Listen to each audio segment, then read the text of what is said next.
would just quickly want to say salam alaikum to all of you, to thank you all for being around. Come rain, come shine. It's raining very heavily where I am here. Maybe that's part of the reason the network was developing a life of its own. But I thank you all for being around. May Allah bless all of you. Somebody just donated towards Baynakum project, Baynakum Center project. May Almighty Allah reward him abundantly. I pray for him. Allah should bless him so much so that only him can build the whole project. For all of those who have been contributing also, may Allah bless you all abundantly, and may Allah multiply your reward so much so that only you will be able to finish this project. I'm sincerely making this dua for you all. May Allah support all of you. Please let us not give up. The rain is falling. The digging we did the other time, by now, many of the sand will have been dragged back into the trenches we dug because we have not completed the foundation proper.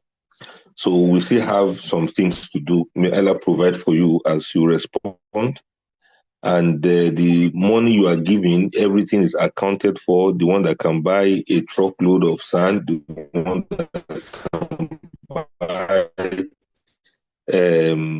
some bags of cement, the ones that can buy some blocks. That's how we're ensuring that every kobo, to the last kobo, 10,000, 5,000 that you bring, we put it together and we'll make sure it does something very useful. May Allah make it easy for all of us to complete this project. Be in the life very soon. All right, let me begin now officially. أعوذ بالله من الشيطان الرجيم بسم الله الرحمن الرحيم إن الحمد لله نحمده ونستعينه ونؤمن به ونتوكل عليه ونعوذ بالله من شرور أنفسنا وسيئات أعمالنا من يهدي الله فلا مضل له ومن يضلل فلا هادي له وأشهد أن لا Abdul Fattah Adeyemi. I welcome you all to today's discussion, reaching you from the platform of Baynakum Family Counseling Center, Abuja and International. The topic is your ever-changing life. Your ever-changing life. This is an Islamic guide to letting go, decluttering, and personal growth.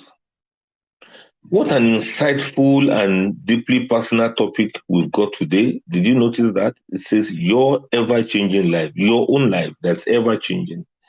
We did something similar to this some time ago. We called it our ever-changing world.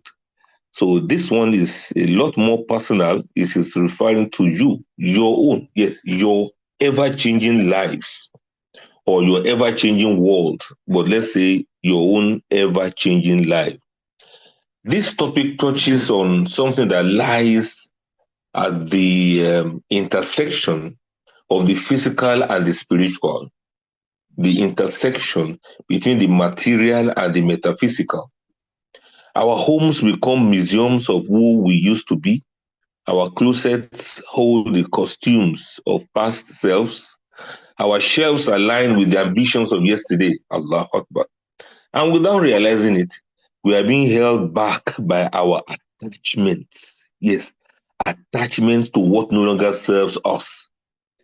This is not merely about decluttering. This is about liberation. Yes, liberation. It is about the courage to let go of the identity that no longer fits. It's about making space for the person you are becoming. It's about honoring the past without being imprisoned by it. And the Quran describes this kind of flow. The Quran says, وَمَا أُوتِيتُم مِّن شَيْءٍ فَمَتَاعُ الْحَيَاةِ الدُّنْيَا وَزِينَتُهَا وَمَا عِندَ اللَّهِ خَيْرٌ وَأَبْقَىٰ. Allahu Akbar. Allahu Akbar Kabira. It's to say that whatever you have been given is an enjoyment of the worldly life and its adornment. It is enjoyment and adornment. But what is with Allah is better and more lasting than what you gather and what you keep to yourselves. Quran chapter 28, verse 60. The things you hold on to are not permanent. They are adornments of a passing life. And what is lasting is what you take with you, not the clothes and not the books, not the boxes from the past. but the character, the faith, and the love that you have cultivated. This is an executive summary of what we are talking about today. And I want us to take it one after the other so that the talk can really go in. We can be able to sit with it. This is supposed to be a life-changing talk also. And I believe that there will be some action points for all of us to make a change and to move forward rather than being tied down to the past. Let us begin with the first point I want to make for us, and that is the museum of the past. We all know what a museum is. Yeah, where relics are kept and what have you. I need you to look closely at your home. Don't look at it the way you see it every day, but look at it as an archaeologist. Yes, archaeologist. A visit. Assalamu alaikum. Now we continue now. So let the person look into our homes. The person didn't know you before, but let's assume somebody comes to your house now as an archaeologist and they should observe and then they tell us they are finding. What will they find? They'll find a jacket that you wore to an interview about 10 years ago and still hanging in your wardrobe, in your cupboard. They'll find one hijab or one abaya that you used about 15 years ago, still somewhere in your cupboard. They will find shoes that no longer fit, but that you keep because they were expensive or because they remind you of a time when you walked through a city that you loved. They will find boxes from a career that you have already left behind, filled with papers and certificates and objects that no longer hold any meaning whatsoever in your life.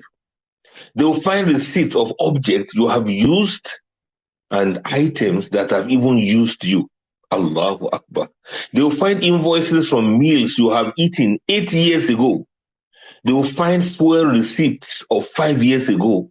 And they will find photocopies of the papers of a car that you have sold to someone else about 10 years ago.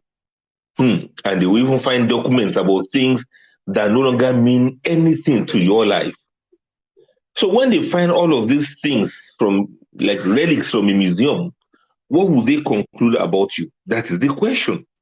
What will anybody conclude about you seeing all of these things that you have gathered and gathered? And this is what we can see by ourselves.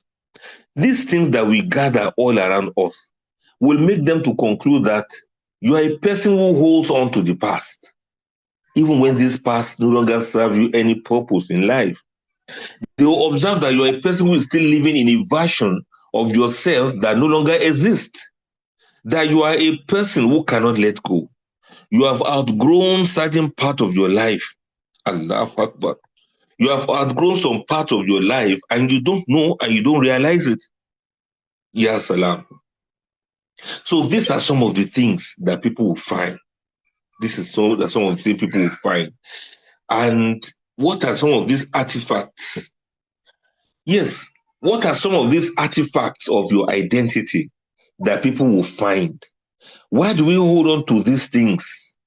Why don't why don't we let them go? Because they don't serve any purpose again in our lives. We don't hold on to them because we need them. We don't hold on to them because we use them.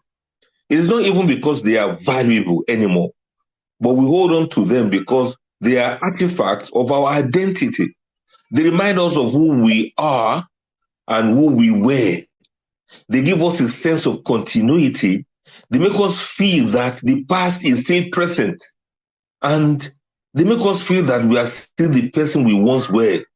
But this is an illusion, ladies and gentlemen. The person who wore that dress is not the same person who opens the wardrobe today. The person who bought that old plate is not the same person who walks past it on the kitchen shelf today. The person who kept those shoes is not the same person who no longer wears them. And the Quran reminds us, Kullu man alayha fanin. Everyone upon the earth will perish. Quran chapter 55 verse 26. Everything passes. Everything changes. The person you were is not the person you are. The person you were 10 years ago is not the same person you are today. And the person you are is not the person you are becoming. Every moment, every second changes from who you were to a new person that you are becoming. And to hold on to the artifacts of the past is to deny. Yes, it is to deny the reality of change, that things are not always the way you thought they were. Let us look into some of this museum, some more things in this museum, some of the things that we clutter. And this clutter has some classification. And clutter itself is not just stuff. It is anything that takes your energy, anything that takes your time or your space without giving any baraka back to you, without giving any business. There's no albarka in it. Once you realize that your energy, your time, and your space are occupied without any blessing, that means you are cluttering. And this clutter are part of the things we find in that museum of our identity. Now, let's look at it. I want to break it down now. We have the physical clutter in your home. Yes, those are the things you can see, and those are the things you can touch. The thing that you say, well, I'm going to use it someday, or something that you say, well, it is still useful. We may need it tomorrow, or we may need it some other time. These are the kind of piles that we have. Clothes that don't fit. In fact, some clothes have holes in them. Some clothes have missing buttons on them. And some clothes you haven't worn in 1 year. Clothes you did not wear for 1 full year. That is a clutter. Then shoes you keep for guests that will never come, and guests that will come and they will never wear them. The gadgets, the old phones, chargers with no device, devices with no chargers. Please look around as I'm speaking now. If you are close, if you are in your room or somewhere, just look around at this thing I'm saying, and you'll be able to check it. Do a mental check of them for me. Chargers with no device, devices with no chargers, broken earphones, cables of spoiled things. Then in your kitchen, you see duplicate cups. Same cups, same things, duplicated, replicated. One is used, the other one is not used, and most of the time, many of them are not used. You have 5 spatulas. You have 7 turning sticks. You have expired spices. You have containers with no covers. You have covers with no containers. You have broken or cracked acrylic plates. You have leaking jugs that you didn't throw away, flasks that no longer keep anything hot or cold. You know that kind of flask, many of you have it in your homes. It automatically converts hot water into cold water within minutes, and you still call it flasks. It is cracked, it is broken, you do not use it, and you do not throw it away. Those are some of the things that we keep as relics in our homes. Then we also have the sentimental pile, the things we put together. They are sentimental, but they stick to us. For example, gifts that you don't like, but you feel guilty to throw it away. Children's art, yes. Old school project of children, school papers from 5 years ago, all of it, including report cards of your eldest child that has now finished the university. Allahu Akbar. Then you have magazines, newspapers, brochures to read later that you never read. Then you also have furniture that doesn't fit the room, but it was expensive. Because it was expensive, you decide to keep it still, even though it's not serving any purpose in that room. And many people have some dining table. They don't dine and they don't use it as table. They just pile things on top of it that are not useful, that are not relevant. The dining table is taking space because they call that place a dining table. Then you bought a dining table that nobody uses. Allahu Akbar. We got a long way to go. Then we have the visual noise pile. That's the pile that are just noise. Just like that one I just mentioned now. Countertops and tabletops with 20 things on them. 20 things you kept on only one table. Side stools that you don't use as side, you don't use as tools, but use as as keeping things on top of it. Only God knows what you actually intended for that size tool, but absolutely is not serving the purpose now. Then you have cords everywhere, cables of everything. All sockets are occupied with chargers of all sorts of devices. Allahu Akbar. All sockets. There's either charger for one phone, or charger for rechargeable lamp, or charger for laptop, or charger for blender. From the kitchen, the blender now comes to the sitting room because that's the one that's working. I hope some madams will pardon me for this, and I think it resonates with so many of the women in the house. Yes, all the chargers, I mean, all the charging points, all the sockets are now occupied with things, chargers of almost everything. Then too much decor in your home. These are noises. Let me use that plural. They are noises to your eyes and noises to your space. Too much decoration, frames, and knickknacks, photographs on the walls like a crowd of paper people, and many more on the floor leaning against the wall. You got photographs of people that they just keep staring at you, and you wonder, why am I even keeping these photographs there? Some do not even have any space on the wall anymore, but they just put them on the floor and make them to lean against the wall, looking like some ghosts that will be haunting your room in the midnight. Allahu Akbar. Clothes on chairs instead of being in the closet. Aha, you know that? Used clothes, worn clothes, dirty clothes, newly washed clothes, all sorts of clothes, all sorts of things, all sorts of this and that. They find themselves on that chair. Even the towels came to join them all the way from the bathroom. Only Allah knows how the towel was able to manipulate its way and travel all the way from the bathroom onto the chair in the living room. Allahu Akbar. Now you see that kind of clutter we have. That is the kind of noise that we have around us. Let me mention another one. The digital clutter. The one we mentioned, they are the physical ones that you can see. Look at the digital clutter in your phone and in your computer, in your laptop, in your desktop. This clutters your mind even more because it's invisible. Apps. You have 80 apps, but you use only 10 of them sparingly. Out of these 10, it's only 2 that you actually use. There are photographs in your phone, 20,000 photos, 18,000 duplicates, and screenshots of photographs on your phone. What in this world are you doing with 20,000 photos? Then there are videos, 3,000 saved or downloaded videos of all sorts of things that no longer serve any purpose in your life. Then your inbox, 3,000 unread emails, promo emails from 2022. La ilaha illallah. Allahu Akbar. Some emails from 2022, and then after a while, your inbox or your email will read 15,000. And you don't seem to feel that these are clutters on your phone that may eventually creep into your life. Then we have files.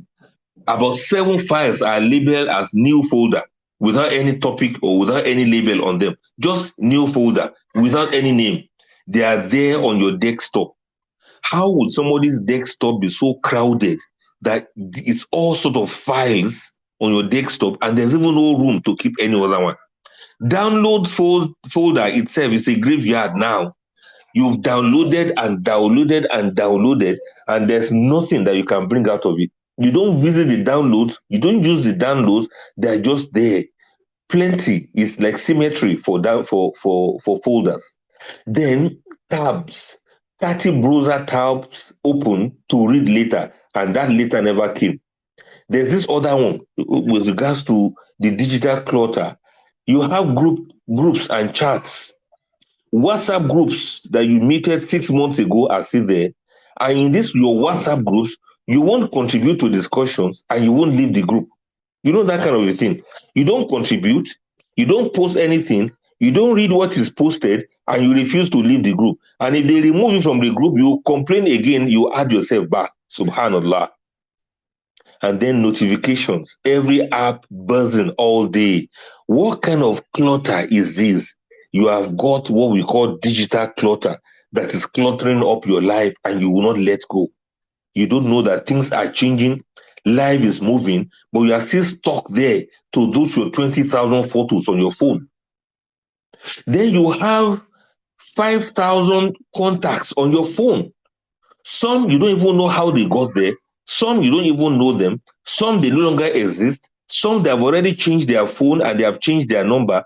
Some are even late now. They are no longer alive. You see, keep these things on your phone, contacts of friends, contacts of enemies, contacts of ghosts, contact of only Allah knows the kind of creatures that are the owners of those numbers. Imagine somebody still keeping contacts of phone numbers and the network providers are even not existing again. They have already closed down. Subhanallah. Now, from there, let's look into as I'm speaking now, I'm also checking myself, honestly. So some of these things that has affected me too, it's just I won't tell. Then we have number 3, mental clutter in your head. And this is the heaviest. Yes, the heaviest kind. You have the to-do list with no end. I should learn Arabic. I want to go to Islamia. I want to join a gym. There's something I want to cook. There's this side hustle they say can be profitable. I want to fix my house. I want to repair my car. All at once. You keep these things in your head. Even when you don't write them out or write them down, they are all there in your head. I wonder why or how you are able to still have any space left in your head to think about any other thing. Then worrying about things you can't control, other people's opinions, the past, the future, the government, the world, everything you cannot control. They're all there. You are worried about them. You are worrying about them. Then you have unfinished conversations that are cluttering your mind, grudges, quarrels, malice, things you didn't say that you wanted to say, replies you wanted to give somebody, but you didn't have the chance to reply. Then comparing other people, scrolling and measuring your life against other people, all of these what if loops that are replaying the decisions in your head. What if I do this? What if I do that? What if things are like this? What things were different? What if and what if? All of these things, you have them plenty in your head. And I want you to be very honest with yourself. Start looking at these things that are just there. They have rented a space in your head, including some people. Yes, some people have rented space in your head. They are occupying your brain without paying any rent. They are just there. You just kept them there for no reason. You don't love them. You don't hate them. You just keep them in your head because you want to remember something about them and you cannot remember. You want to say something to them, but you cannot reach them. You want to call them, but you don't have their number. You want to continue a conversation with them and they have already moved on. Why have you cluttered your mind so much like this? Then we have the social clutter in your relationships, especially relationships you maintain out of guilt. You don't you don't like this person, but you still clutter your life with that person's presence. You dread seeing them, but you never set a boundary. You don't like them to visit you, but you didn't tell them not to come. Allahu Akbar. You did not block their lines, but you don't like it that they are calling you. This is another clutter you have in your life. People you cannot block and you cannot tell them off. Then you have overcommitment. Allahu Akbar. That's another social clutter. Saying yes to every wedding invitation, saying yes to every meeting, saying yes to every event. You are the one that attends all occasions. You overcommit to things you know you cannot even deliver. So they become problems in your life. Then there's one-sided relationship and one-sided friendship. You give 100%, but you get 10%. You give 100% of your time and your loyalty and your attention, but they give you only 2% of your time and their attention. Then you have gossip cycles, gossip circles, conversations that leave you dirty, conversations that leave you heavy, conversations that leave you drained. These are the social clutter in your lives. Then what of spiritual clutter in your heart? This is what blocks al-baraka from reaching your life. Sins that you keep returning to, but you never do tawbah for them. You know that these things are wrong. You know that you are committing these sins, yet you keep going back to them. That's a clutter. Unforgiveness, carrying hurt from about 5 years ago, still remembering somebody that offended you about 20 years ago. Where did you get the space to keep all of that? And some people, they can even mention the names of all of those who have ever offended them. They can mention the name and they can mention the time. They can remember almost everything that happened 20 years ago. Allahu Akbar. That is a spiritual clutter in your heart.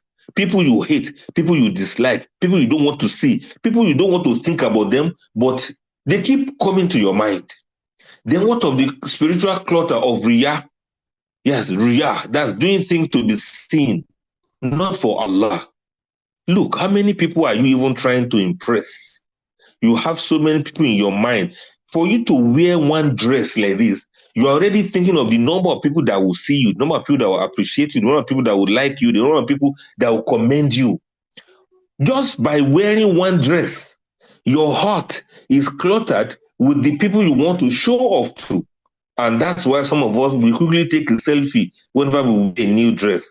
You take a selfie, you put on your DP, you put on your status, you post it for your friends, and you are there patiently waiting. In fact, eagerly and anxiously waiting for likes, for comments to say, oh, that looks good on you. And some of us, ordinary pictures are not enough. We'll even make a video of ourselves, a selfie video of ourselves, turning from right to left, doing some funny things just to show people the new dress or the new makeup, subhanallah. What is wrong with us? When did we become narcissists? Allahu Akbar. That is a spiritual clutter in your heart. Something is cluttering up your mind. That's why you think you need all of those validations. Then the love of dunya, our heart full of brands, full of status, full of more, and there's no room for qana'ah, there's no room for contentment. Then lack of dhikr, our heart is noisy because it's not remembering Allah. And the Prophet ﷺ said, the likeness of the one who remembers his Lord and the one who does not is like that of the living and the dead. And look at the time clutter also in your schedule. Busy work, meetings that could be an email. Do you know that some people will hold meetings for hours? 1 hour, 2 hours, 3 hours. When people hold meetings, if they are Muslims, it's time for Zuhr. They go pray Zuhr, they come back and continue. Meetings, what are you discussing? This is the way you clutter your time, deceiving yourself that you are busy holding meeting, whereas some of these things you could easily discuss them on your chat group. You can easily share the information on email and any way you want to do it, but you would prefer to sit down in that kind of a meeting that could be done otherwise. Meetings you could do online, you put it in your schedule that you have to travel there to go and hold that meeting. What are you doing with your life? What are you doing with your time? Things have changed. Life is not always like that anymore. Then the scroll time, that's another way you clutter your time. The time clutter. Scroll time, 2 hours on TikTok or IG in order to relax. But rather than to relax, you feel even worse after the time you have wasted. Allahu Akbar Kabira. You feel worse and you begin to almost hate yourself for the way you have wasted your time. So when you do all of these things, there's no white space. Your calendar is packed back to back. No time to think or pray. When you multitask because you are trying to save time, you do 3 things poorly instead of one thing well. The membership with your time. You are an active member of 30 groups. You belong to 50 committees. And you belong to 100 volunteer groups. Only you. Now think about all of these matters. How have you been spending your life? What have you been doing with your existence? Allahu Akbar. Remember what I just mentioned now? I said you have the visual clutter, that's the one that people can see. The physical clutter in your home, that's number 1. Number 2, I also mentioned another one. Can you remember? Digital clutter in your phone and your computer. Then you have the mental clutter, that is the one in your head. And number 4, you have social clutter in your relationships. And number 5, spiritual clutter in your heart. And number 6, time clutter in your schedule. And that's why I said you belong to membership of 100 volunteer groups. And I don't know what else you do with your life when you want to be active with all of these groups. So we have the burdens. This is the reason why we have all of these clutterings. They constitute the burden of the unused in our lives. There's a hadith that speaks to this somehow. The Prophet sallallahu alaihi wasallam said, "Inna lillahi alatan yab'athu biha nas." Indeed, Allah has containers through which He sends people. That means Allah has vessels and Allah has portals through which He sends people, and Allah has containers with which He sends people to do things. These containers are not eternal; they serve their purpose, and then they are replaced. That is to say that Allah gives you opportunity, Allah gives you time, Allah gives you some windows to do some things. And when Allah has given you these things, you use them for their purpose and they are replaced by Allah. The one who clings to an old container cannot receive the new one. Anybody who holds on to the unused is not grateful for what has been. The burden of the unused is not physical, it is emotional, it's even spiritual. Every time you open a drawer full of things you never use, you are confronted with a version of yourself that did not follow through. Yes, a version of yourself that did not succeed. You are reminded of ambitions that faded. You are reminded of dreams that did not come to pass. You are reminded of a life that did not go as planned. The unused is not neutral. It is a weight that is very heavy on your heart, on your mind, and on your soul. That's why I said it's even spiritual sometimes. Gathering things and having things around you from the past that remind you of some things that you failed in or something you never succeeded about. And this keeps pushing you backwards and you keep regretting your lives without knowing it. And if you keep regretting the past, that means you will not be appreciating the future and you will not appreciate the present either. The natural world, like we normally say, offers an analogy.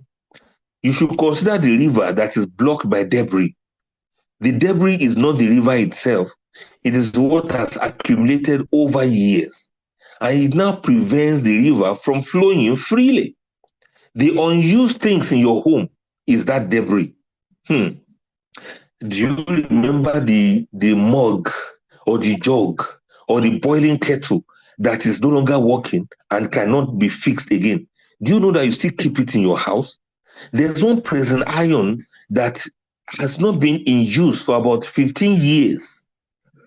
Maybe it is still working, but nobody uses it. Do you know that you still keep it in your house? All of these things are blocking the flow of your life in one way or the other. And what should you do to unblock the flow of your life? Let me quickly mention this to you. The first step is that you have to have awareness. Yes, and that is the most important part of it. Have that awareness. Understand very well that these things, they are not supposed to be there anymore. You cannot change what you do not see. The first step is that awareness, not judgment, Just open your eyes. I'm not saying you should feel guilty for keeping these things. Just open your eyes and see. Walk through your home with new eyes. Notice the things that belong to a version of you that no longer exists. Allahu Akbar. Allahu Akbar Kabira. You see those pairs, is it those pairs of shoes? There are plenty of them, many shoes. Everybody, look, even under your bed, on the shoe rack, there are some shoes you've not worn for 5 years. You will not give it out and you will not throw it away and you will not even use it. They don't fit you again because your life has moved past that. You can't be wearing that anymore. That's what I'm saying. It doesn't even fit this time, doesn't fit this period again. So it is still there, but when you notice it, you should know that that is a weight. It is weighing heavily on one part of your life. I don't know whether to call it physical or emotional or spiritual. Noticing the weight of the unused is important. Noticing the burden of the past is important. And those are important to the awareness I'm talking about. You know what the Quran says? The Quran says, فَاعْتَبِرُوا يَا أُولِي الْأَبْصَارِ. Take heed, O you people of vision, O you people who have insight. Quran chapter 59 verse 2. And I want you to sit with this verse. Take heed. Think very deeply, all you people of vision, all you people of sight, all you people of insight. Those pair of shoes, why are you still keeping them? That abaya that is small for you, and no matter how much you wash it or you laundry it or you iron it, it will still not be okay for you to wear. Why don't you think about it that these things are weights of the past? They no longer, I've already outgrown them and they are no longer relevant in my life. And when you do that, I want you to take heed just from what the Quran says for Atabiwood. Take heed. See what you have been ignoring. See the museum of the past in your home and begin to ask, does this belong to who I am today? Does this serve who I am becoming? Will I still use this tomorrow? After having kept these magazines here for so many years, old newspapers for so many years, what exactly am I trying to achieve with that? Allahu Akbar. Why am I so attached to some of these things? And let me tell you this thing about attachment. You know, I told you it's a weight. Many of us are attached to these things, but they are very heavy. You hold on to what no longer fits, and how will you let go? This is a question. And there's another question that haunts every drawer, every closet, every wardrobe, every box that you stacked on top of somewhere in your house, on top of another wardrobe, another box on top of another box, boxes over boxes. Some of the boxes you've not opened them for the past 5 years to even remember what you have kept inside.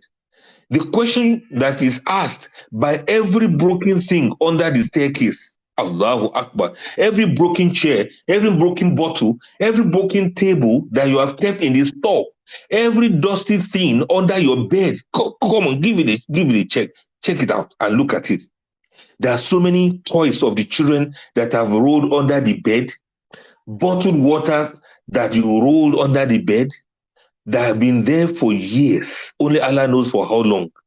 And the dust that has been collected under your bed by now, if we should gather those dust, those two things, they can mold a block of, you hear me say, yes, they can mold a building block. Allahu Akbar Kabira. It is an inaudible question you ask in your mind in the moment before you close the door. And that question you normally ask is, what if I need this someday? And that is the weight of attachment. This is the voice of attachment. It is not the voice of reason, it's the voice of fear. The fear of lack. The fear of if I need this kind of thing tomorrow, I will not be able to get another one. The fear of this thing has been very useful to me. I don't want to let it go. It will be as if I'm betraying this shoe if I should throw it away or I give it to somebody else. The fear of the unknown. The fear that you'll be caught unprepared. The fear that you will need something and not have it. The fear that you will regret the letting go of the things you don't need or you don't use anymore. And there's a psychology to that. We call it the psychology of holding on. Why do you hold on to things you no longer use? I'm asking. The answer is not in the things themselves. It is in the meaning that you attach to them. Each object is a thread that connects you to a past self, a shirt, a hijab, or an abaya from the time you felt beautiful, a book from a season of ambition, a gift from someone you no longer speak to, a souvenir from a trip that changed you, a photograph from a relative that has long gone. The person has died long ago. These are objects. They are not just things, they are objects. And these objects, they are identity makers. They say, this is who I was. This is who I might be again. And this is who I am afraid to stop being. But the identity is not in the object itself. The identity is in you. These objects are neutral. They are just objects. They are just objects. They are not just things. They are identity. But the identity is in you. The dress did not make you beautiful. You are the one that is beautiful on your own. The book did not make you ambitious. The gift did not make you to be loved.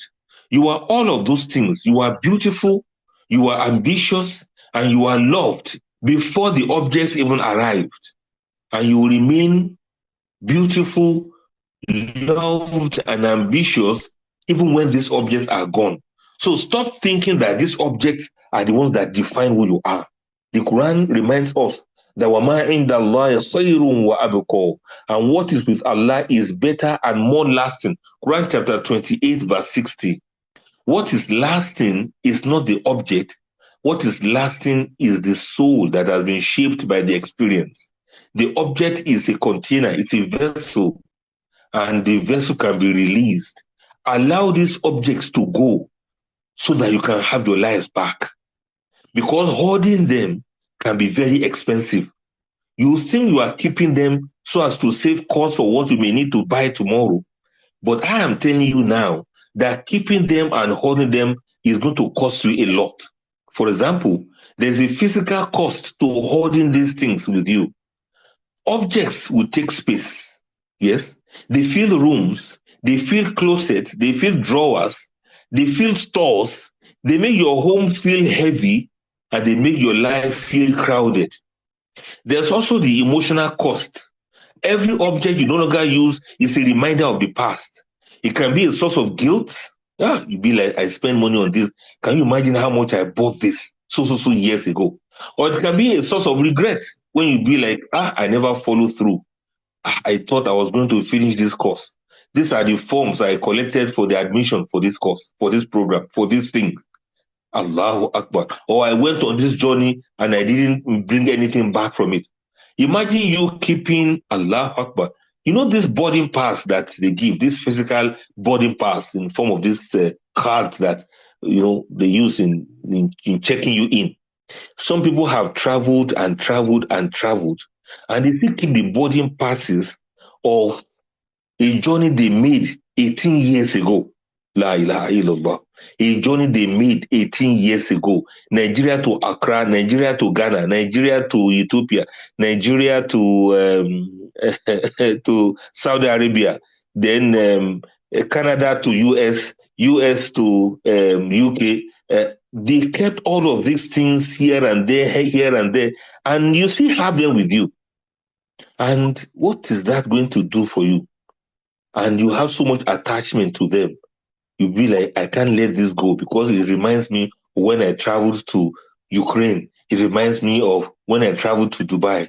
These emotions are not neutral. They are weights. It shows you are still carrying some weight on your life. And there's a spiritual cost to this also. The Quran warns us against this attachment to the world. The Quran says, Zuyina linaz hubbu shahawati. Beautifies for people is the love of desires of the thing they covet. Quran chapter 3 verse 14. Desires include the desire to accumulate things, to hold on to things, to keep things that are not relevant. Even the aircraft that you flew by that time, 18 years ago, that aircraft has been grounded. They don't even use it again. The one who is attached to the past is not free to move forward towards the future. Anybody who is attached to the world is not free to move forward toward Allah. And this is the illusion of need. The voice in your head says, what if I need this someday? Look at it now. The results that you collected on behalf of your baby when your child was in nursery school or primary school, that your child has already graduated from the university and you are still keeping those results and report cards. You will not throw it away and you will not give it to the boy. And you'll be thinking in your head, what if I need this someday? Need it for what? Need it for what? This is a voice of anxiety. It shows something about your life that you are not revealing to yourself or that you are denying about yourself. It imagines a future that does not exist. You are thinking that, okay, when my daughter wants to get married, I'm now going to present these shoes that she used as a baby to her.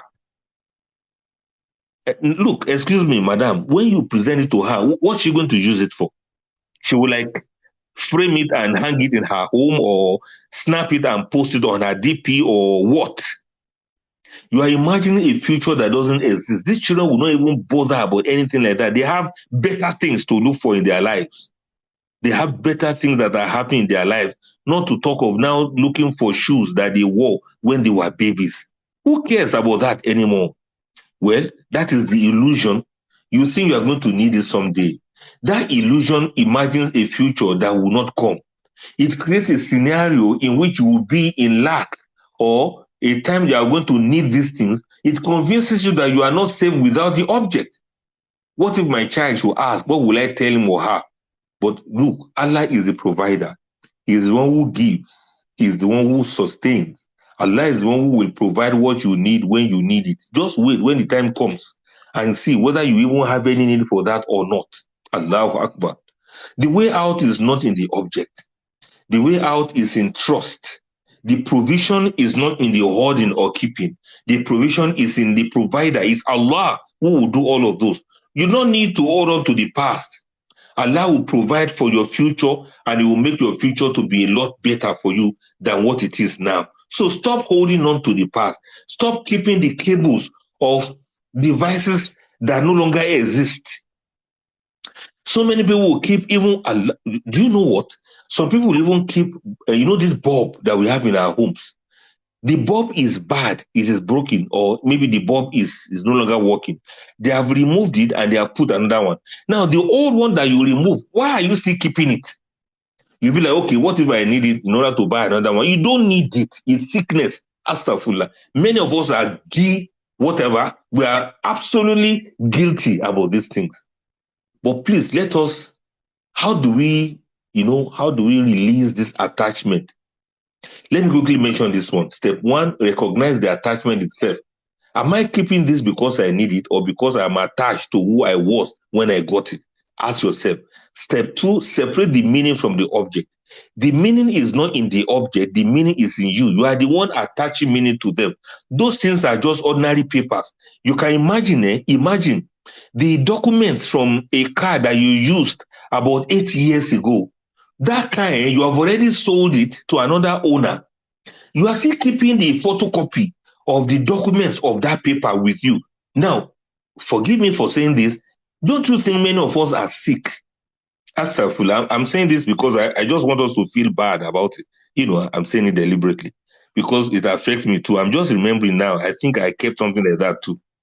So if I say you are sick, that means I'm sick too. Astaghfirullah. May Allah forgive all of us and get us well. So the meaning you are attaching to these things, they are not relevant anymore. The one side of the broken rear light, of your car, they have removed it and put a new one.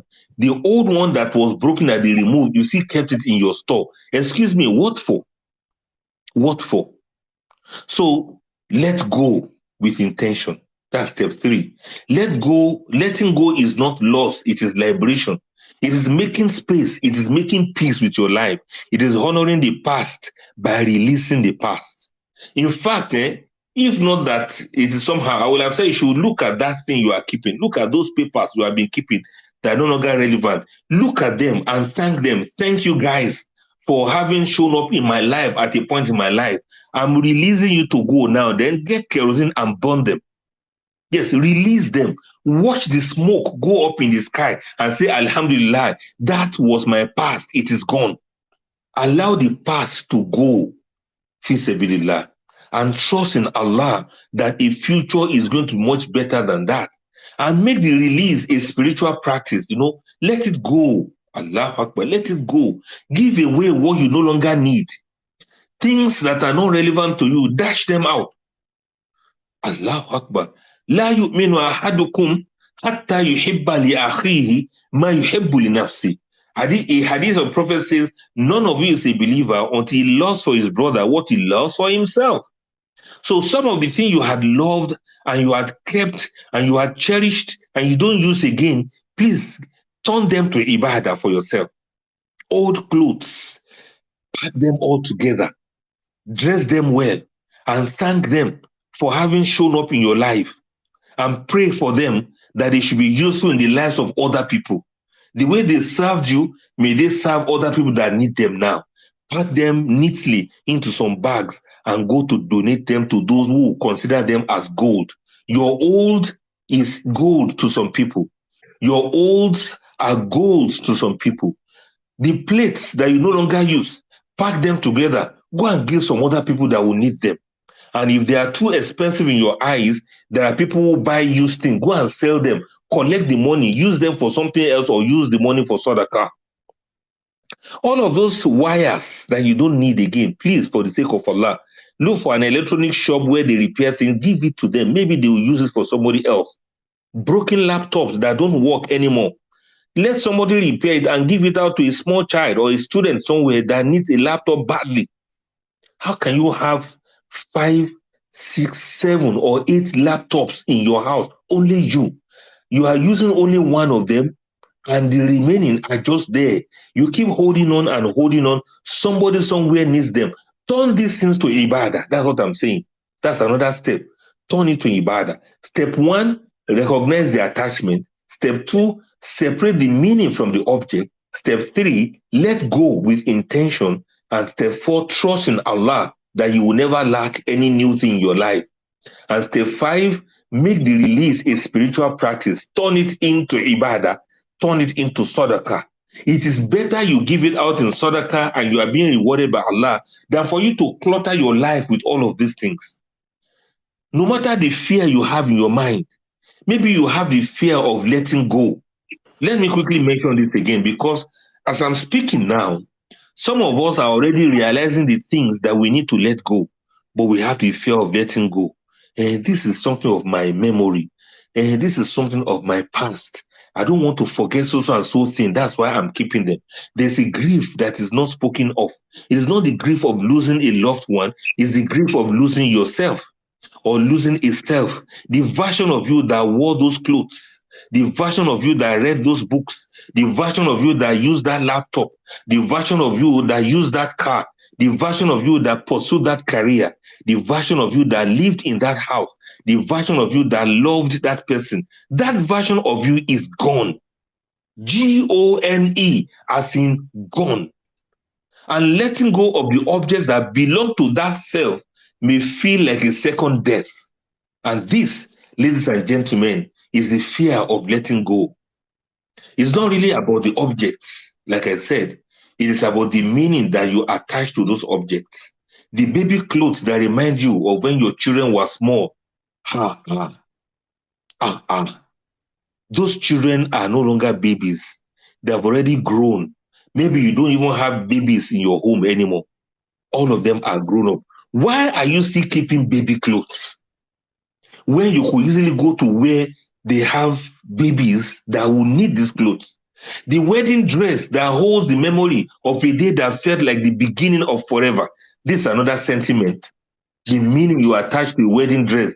Many of you, from the day of the wedding reception, that you remove that dress, you never wear it again, because where are you going to wear? Astaghfirullah, I don't know why I'm laughing. Maybe because I'm thinking some people are guilty of these things. You know you two are guilty too. Your wedding dress, where will you wear it to? And some people did their wedding 25 years ago. Please pardon me, let me laugh very well. This is quite funny to me, honestly. Allah Akbar. Yes, sir. Wedding clothes of 25 years, you still keep it.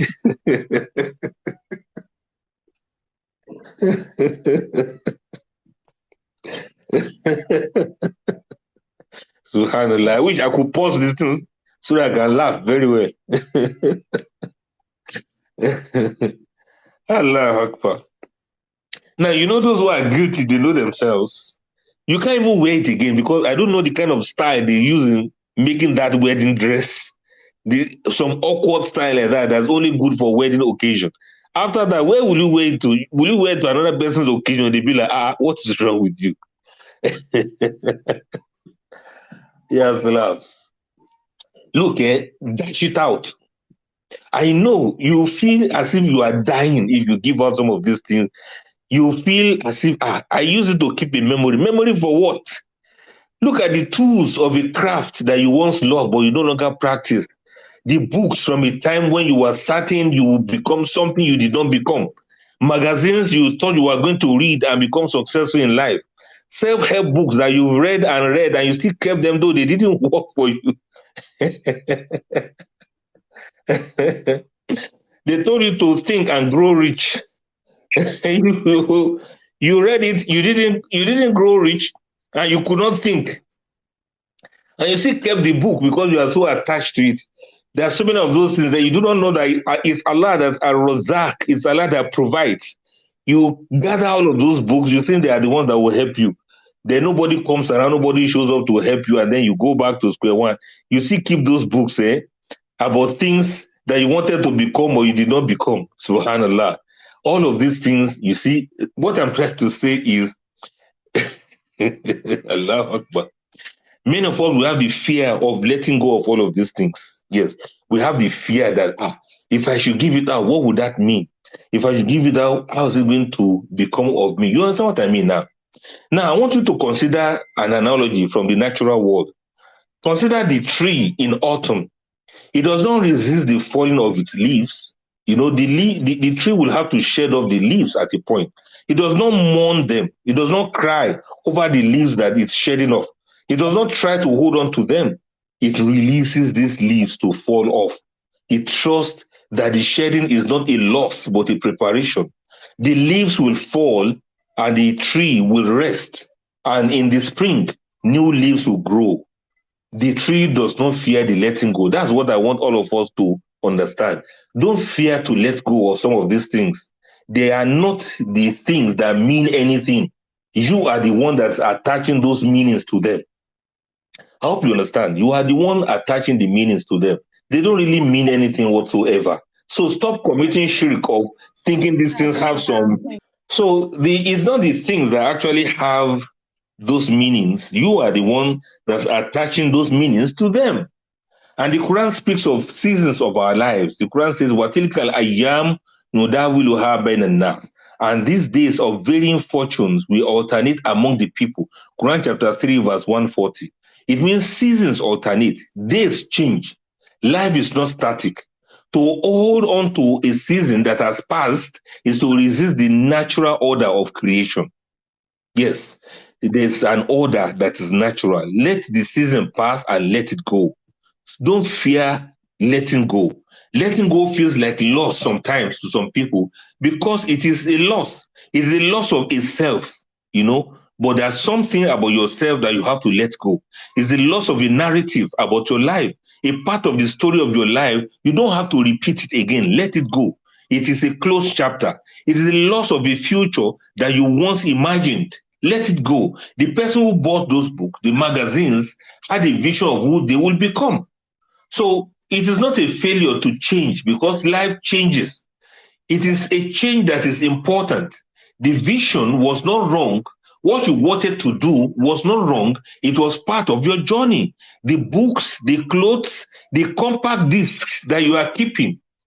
I remember this one also. So many of you have compact discs in your home up till now. You do not throw it away and you cannot use it again. Who uses compact discs anymore?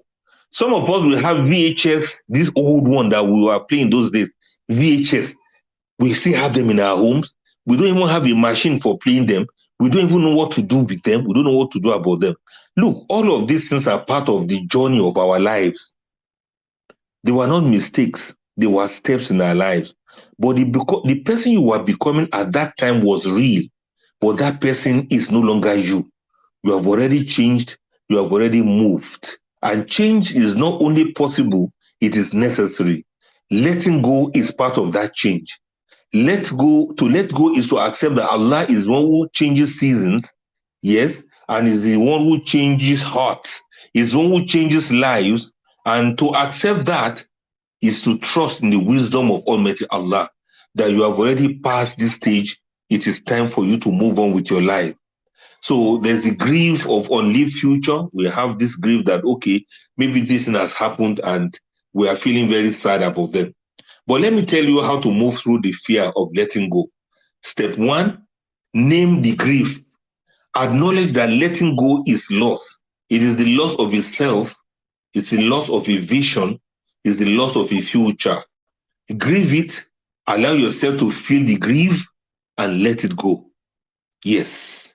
Cry over these old clothes if you must, but let them go. Give them out to those who need them now. Cry over all of those old relics that you have kept for so long.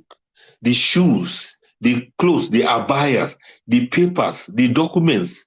I'm not talking about important documents in your life, but you even still come to realize that by the time you are retired, all of those your old CVs, certificates, and the rest, they are no longer useful to anyone. I will tell you about that as we move along. But you can grieve. You can hold on and cry over them if that is what's going to help you. All of those broken plates in your kitchen, the plates that you have not used in 5 years, all of those buckets that are broken, you are not using them and you are not throwing them away. Gather them, pack them together, and pray over them, cry over them if you must.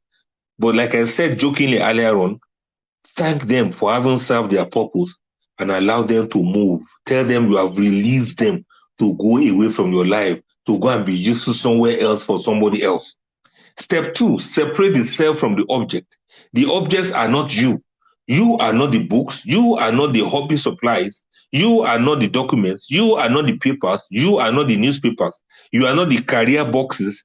The objects are the vessels. The self is the soul. You are you, and those things are separate from you. Step 3, trust the season. The season of your life has changed. You are not the same person you were, and that is not a failure. It's a mercy. Trust that Allah, who brought you through the last season, will bring you through this one also. And step 4, release with intention. Like I said, letting go is not a passive act, it's an intentional act of trust. Say, oh Allah, I release this season, I release the self that I was, I trust you with the self that is becoming. I release the past that I've lived, and I release the memory to fade away so that I can have better things to occupy my mind with. Allahu Akbar Kabira. Now, let me tell you another thing now that may interest you. We always attach meaning to some of these things. There's a strange paradox that afflicts the modern soul that says the more you have, the less you feel. The more things that demand your attention, the less you attend to what matters. I hope you have noticed. If you have too many things that are demanding your attention, it's going to rob you the opportunity of focusing on what is actually important in your life. The more objects you surround yourself with, the less anything seems significant to you. So this is the illusion of meaning. The belief that if you hold on to everything, you will never lose what is valuable. You know, that kind of thing. But the opposite is true. When everything is kept, it means nothing is treasured. Do you want me to say that again? When everything is kept, it means nothing is treasured. When everything is important, it means nothing is meaningful. So the more you accumulate, the less you see. The more you hold on to, the less you can discern what truly matters. Did you get what I mean now? If you're somebody that keeps too many things together at the same time, you will not know which one is a treasure and which one is a trash. Now, if you keep both treasure and trash together over and over again, you are just clouding your life with the illusion of meaning. You are going to lose the meaning eventually. You will not know what is important from what is meaningful. Some things are actually important, but they don't have any meaning. Do you get what I'm trying to say now? They look very important, but they don't have any meaning. And there are some things you attach some meaning to them, but they are not important. Get it? May Allah have mercy on us. It's because we do not take note of this. That is why we have this noise of abundance all around us, especially in the modern world. It's a world of abundance.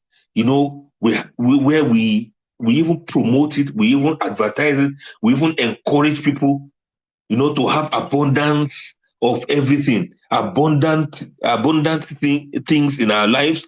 We have more clothes that we can wear.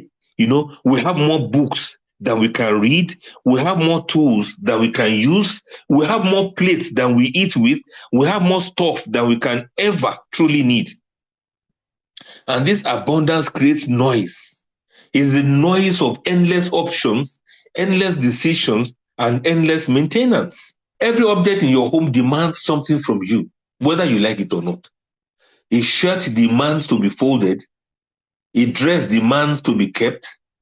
An abaya demands to be hung. And, a scarf demands to be occasionally worn. A book demands to be read or at least acknowledged. This one that you have in your bookshelf and you use it to impress visitors to show that you have a lot of books in your house. You even move the bookshelf to the living room, Allahu Akbar, so that when visitors come, they can say, wow, mashallah, a lot of books. But these books will demand and they will require that you should read them. A tool demands to be used or at least remembered. And when you have too many objects, their demands become overwhelming. You spend your life managing things, not living your life. Did you just understand what I said now? Let me say it again. You end up spending your life managing things instead of living your life. You spend the whole of your life arranging things, keeping this one there, moving this one from the bedroom to the sitting room, moving this one from the sitting room back to the bedroom, then from the bedroom to the kitchen, from the kitchen to the store, from the store back outside the house, from outside the house, move it back under the staircase. You spend the whole of your life arranging things and managing things, and you don't have any time to live your life. Allahu Akbar Kabira. Allahu Akbar Kabira. Do you know what happens to some women? They spend the whole of their life washing plates and washing things because they just use things. They don't have time to actually live their lives. You spend the whole of your day, both you and your house assistant, you clean this one, you wash this one, you fold this one, you pack this one, you arrange that one. You keep doing all of these things. Your life is so complicated that you have virtually nothing left to actually enjoy life for yourself. Allahu Akbar Kabira. Because why? We are so used to gathering things, so many things that are problems on their own in our lives. We use our own money to buy these thingy things that no longer have any meaning in our lives. The Prophet ﷺ said, Inna al-gina lesa an kathratil arad, walakinna al-gina nafs. Richness is not having many possessions. Richness is in the richness of the soul. You see that in Bukhari and Muslim. Ya Rasulullah, sallallahu alayhi wasallam. Richness is not in the abundance of things. All of these things we have kept together, all of us.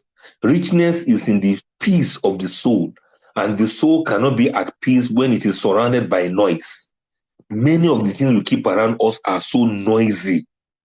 So noisy, we don't even know how to live simple life again. Everything that you watch on the TV, you want to replicate it in your life. Anything you watch on the TV, you want your sitting room to look like the one you watch on the movie you saw in the TV. If you are guilty of this, you know yourself now. Including all of these lights, bright lights that are shining, color block here and there, a kind of furniture that is, even kings don't use that kind of furniture anymore. Kings, monarchs, they didn't use those kind of furniture again. These are the ones you want to buy now, or you bought it, you want your living room to look like one kind of paradise. I'm not against any of these things, honestly. But I'm just thinking, we have crowded our lives with too many noise. No wonder we don't have peace of heart. And the whole of our lives are surrounded by this noise. Let me quickly mention how you can save yourself, how you can create meaningful space, possibly minimal. Some people are minimalist, it is good. Some people don't know how to do minimalism. But I am not the one to tell you which one to choose. But I want you to create meaningful space for yourself. Step 1, recognize the noise. Notice when the abundance of objects is distracting you. Notice when you are spending more time managing things than living your life. Step 2, identify what truly matters in your life. What are the things that bring you genuine joy, genuine purpose, or genuine peace? I'm not talking about objects. I'm talking about experiences. Step 3, release the rest. Yes. Do your best and release the rest. Let go of the objects that do not serve your purpose. Let go of the symbols of a life you are no longer living. Let go of the kind of lifestyle that you are trying to impress people who don't even care what you have. Make space for the meaning that is already present in your life. You should not waste your life decorating your living room in such a way that you are looking for some guests that will come so that you can so that you can impress them. Who cares? And step 4, curate your life. Yes, choose what stays and choose what leaves. This is not based on sentimentality, but on intentionality. What serves your life today? What exactly is it that serves your life today? What serves the person you are becoming? What serves the person you are now? Is it necessary? Do you need it? If you don't need it, begin to curate. Remove what you should remove. Keep only what you can keep. Choose what stays and choose what leaves. May Allah make it easy for all of us. It's very expensive to cling to things, and you have the weight of the past that is weighing you down, and you are not going to be having space for the new things in your life. And this is what I'm truly saying now. Let us try. You need to create space. The angels seek those whose hearts are not, whose hearts are not cluttered with the world. And the world includes the thing you have hoarded, the attachments you have clung to, the parts you have refused to release. The angels are seeking space. So create space in your heart and create space in your home too. The angels are seeking hearts that are open, hearts that are empty and ready to receive the divine blessings of Almighty Allah. What I'm saying is, you cannot receive the new if your hands are full of the old, and you cannot embrace the future if your arms are wrapped around the past. You cannot hear the call of Allah if your ears are filled with the noise of things you no longer need. So there are so many costs to clinging to things. If you don't let them go, they are going to create, they are going to create a lot of problem in your life. You should not attach yourself onto things that will distract you from your purpose in life.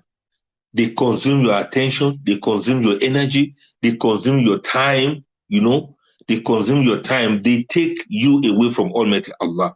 And relationally, the things you keep that you don't need, they create distance.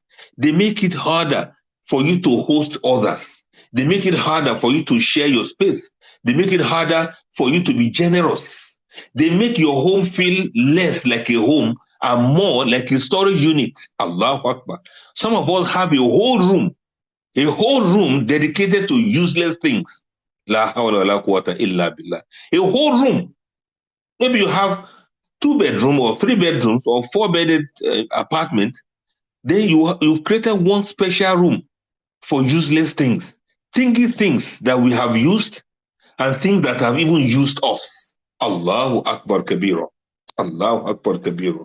I am throwing this challenge to all of us today. If you have such a room, please visit that room today. Release what should be released. Let them go. The ones you want to transfer from there into a store, let them be transferred. And the ones you want to give out in Sadaqah, go ahead and give out in Sadaqah. Even if you want to sell, go ahead and sell them. Look at your store. What are you keeping? What are you keeping in those stores? Allahu Akbar Kabira. Oh, yes, this is a big challenge. I know. It's a very big challenge. Even if you have a store, look at that store. I'm not saying you should do this all of a sudden or just one day, but look at the store and please shake your head as the kind of thing you have been keeping all your life. These things are no longer relevant to who you are now. Please let go. And there's the freedom of release that you are going to feel if you can take note of this I'm saying. There's a moment of release that is often misunderstood. It's a moment when you let go of something you have held on for a long time. Broken buckets that you no longer use, household plates and items that you have not touched in 10 years. Something that has become part of your identity, that has become part of your family. It feels like loss. It feels like you are losing a part of yourself if you throw them away. But the feeling is an illusion.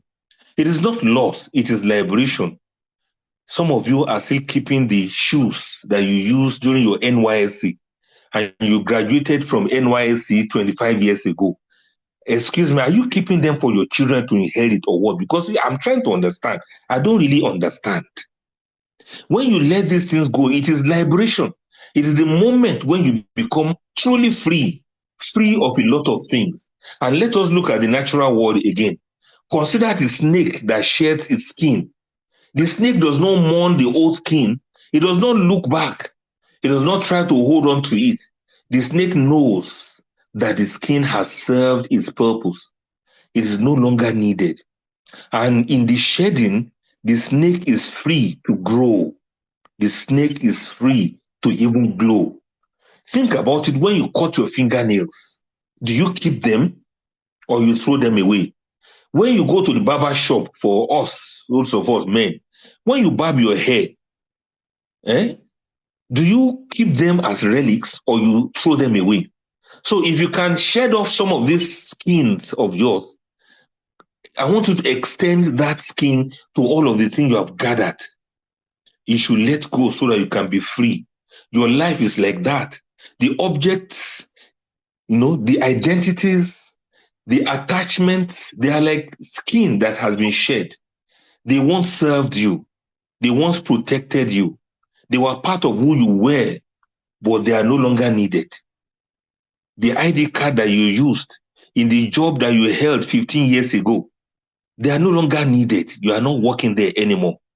The complimentary card you collected from somebody from event 8 years ago, in fact, even that company has even closed down. You are still holding on to those complimentary cards as if, excuse me, what do you want to use them for? Tear the one you want to tear. Burn the one you want to burn. Stop holding on to things that are no longer needed in your life. And when you hold on to them, you are preventing yourself from growing. That is the spiritual part of it. May Allah save us from this. And before I wind up, let's look at your home. Your home is a mirror. It's a conversation that's happening in every room of your home, apart from the one of your life, your own personal life. You understand it? Apart from your own personal past, your home is a mirror. When we come to your home, some things are not spoken, but there are some things we can hear, some things we can see. It's a conversation between your home and your soul. Your home is a reflection of your inner world. The clutter, the emptiness, the order, the chaos, the objects you keep, and the spaces you leave open, all of them are mirrors of what is happening inside you. If the whole of your life is chaotic, I want you to look at the way your home is arranged. Maybe you have put some things in some places that has made your home to be chaotic without any order. If there's no order in your home, it is possible that your life is also chaotic. And I want to tell you this. I don't know whether I'm right or wrong. Please help me to cross-check and correct me if I'm wrong. Did you notice that the homes of people that you consider to be very poor, their homes are usually cluttered with all sorts of things, including cartons of things they have used 5 years ago, including empty cartons of consumables that has long gone. They keep tin of a beverage that they used 3 years ago. They keep all sorts of junks around them.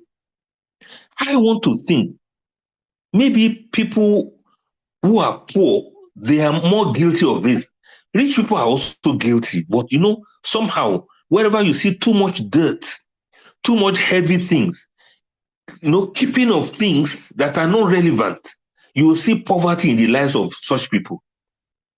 It's only somebody who is affluent that you see that they keep the environment clean, at least to some extent. I'm telling you, a poor person will keep the nylon of bread that they ate last week. They will still keep it somewhere. Why? I don't know.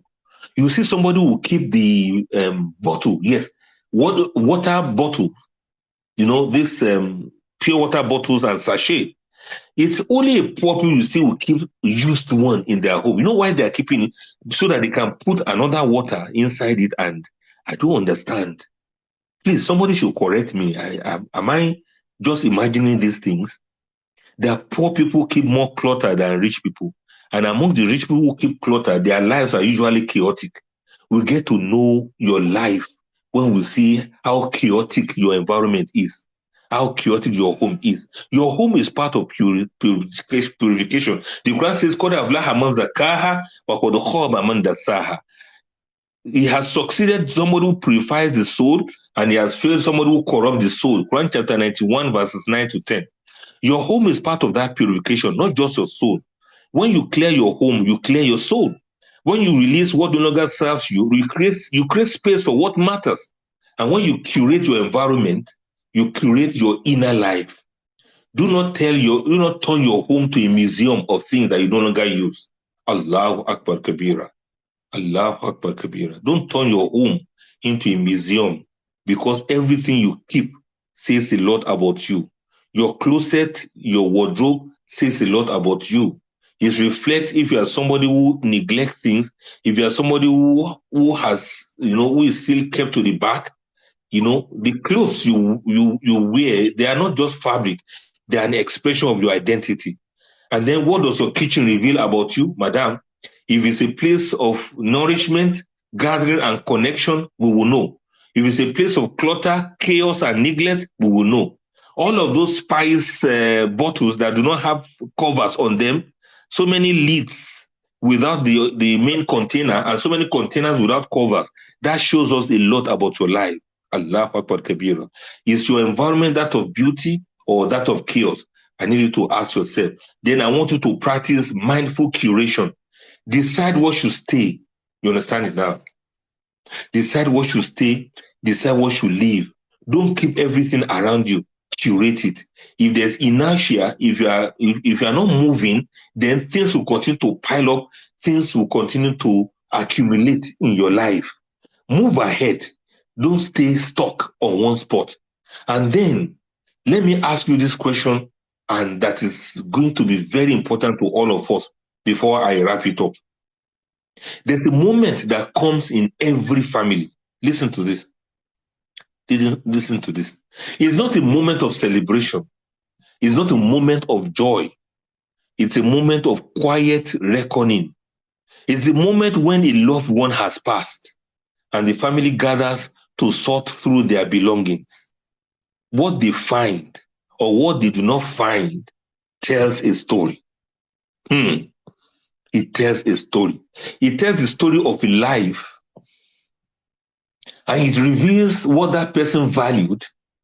It reveals what they held onto, and it reveals what they choose or what they chose to leave behind.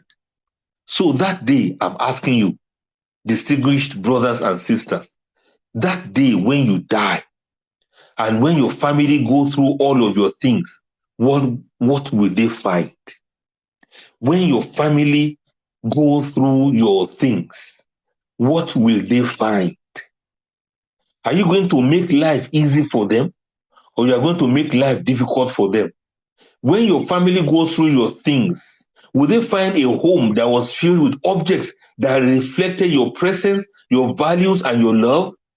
Or will they find a home that was filled with objects that reflected your attachment, your accumulation, and your inability to let go, your craziness in keeping things that are absolutely irrelevant? Will they find letters they did not know that you had written?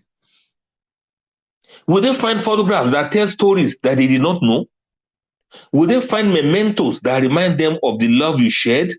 Or will they find boxes of things you never used, receipts from purchases you never needed, clutter that you never cleared, certificates that was no longer relevant? And that's why I was saying that many of us, when we die, our children just look at our certificate and they wonder, why did daddy waste his time going through all of these courses? Allahu Akbar. Allahu Akbar. Look, and when we die, there's a lot of things. Look, as I'm saying this, I want you to think in your head now. There are so many things you are keeping. There are some boxes somewhere. There are some cartons somewhere with things inside. You don't even know what they are. Even when you know what they are, you don't know what relevance of what relevance they are in your life. And when you die, your family will be wondering, what do we do with this? And one day they will just get angry and burn everything. All of those things you are keeping, they will burn all of them, including the ones you thought were treasures to you. But if you are somebody who only keep treasures, they will know how to handle your things with respect and honor. But now you are confusing everybody, including yourself. By the time you are dead, everybody is confused. They don't know what is important to you and what is not important. But look, I'm telling you, it doesn't matter what is important to you. They will either burn them or they will give them out in Sadaqah. The same Sadaqah you did not do now. They will use all your clothes to do them. And if they don't do them with Sadaqah, they will share them and they will use them. So why will you complicate life? And why will you complicate death? The objects you keep, they do not only affect you, they affect those who will come after you. And like I said, one day your family will have to decide what to do with all of these things you are keeping, these thingy things you are keeping everywhere. They will have to decide what to keep and what to burn. And when you leave behind a home full of things you never needed, you are actually leaving behind a burden for your family. You are asking your family to do what you did not do, to release what you could not release. Don't allow them to have to bear your burden. You should ask yourself, what legacy will you leave behind? What are the things you want to leave behind for people to see, or for people to inherit, or for people to manage for you? Please, do not leave your burden for your children to carry. Release it now while you are still alive. Clear the clutter now. Make it easy for them and make it easier for yourself. We have spoken about all of these things. The terror of the soul is just that fear that we are having. And I want to remind us of this again. The things we need to leave behind are not very difficult. They are very easy.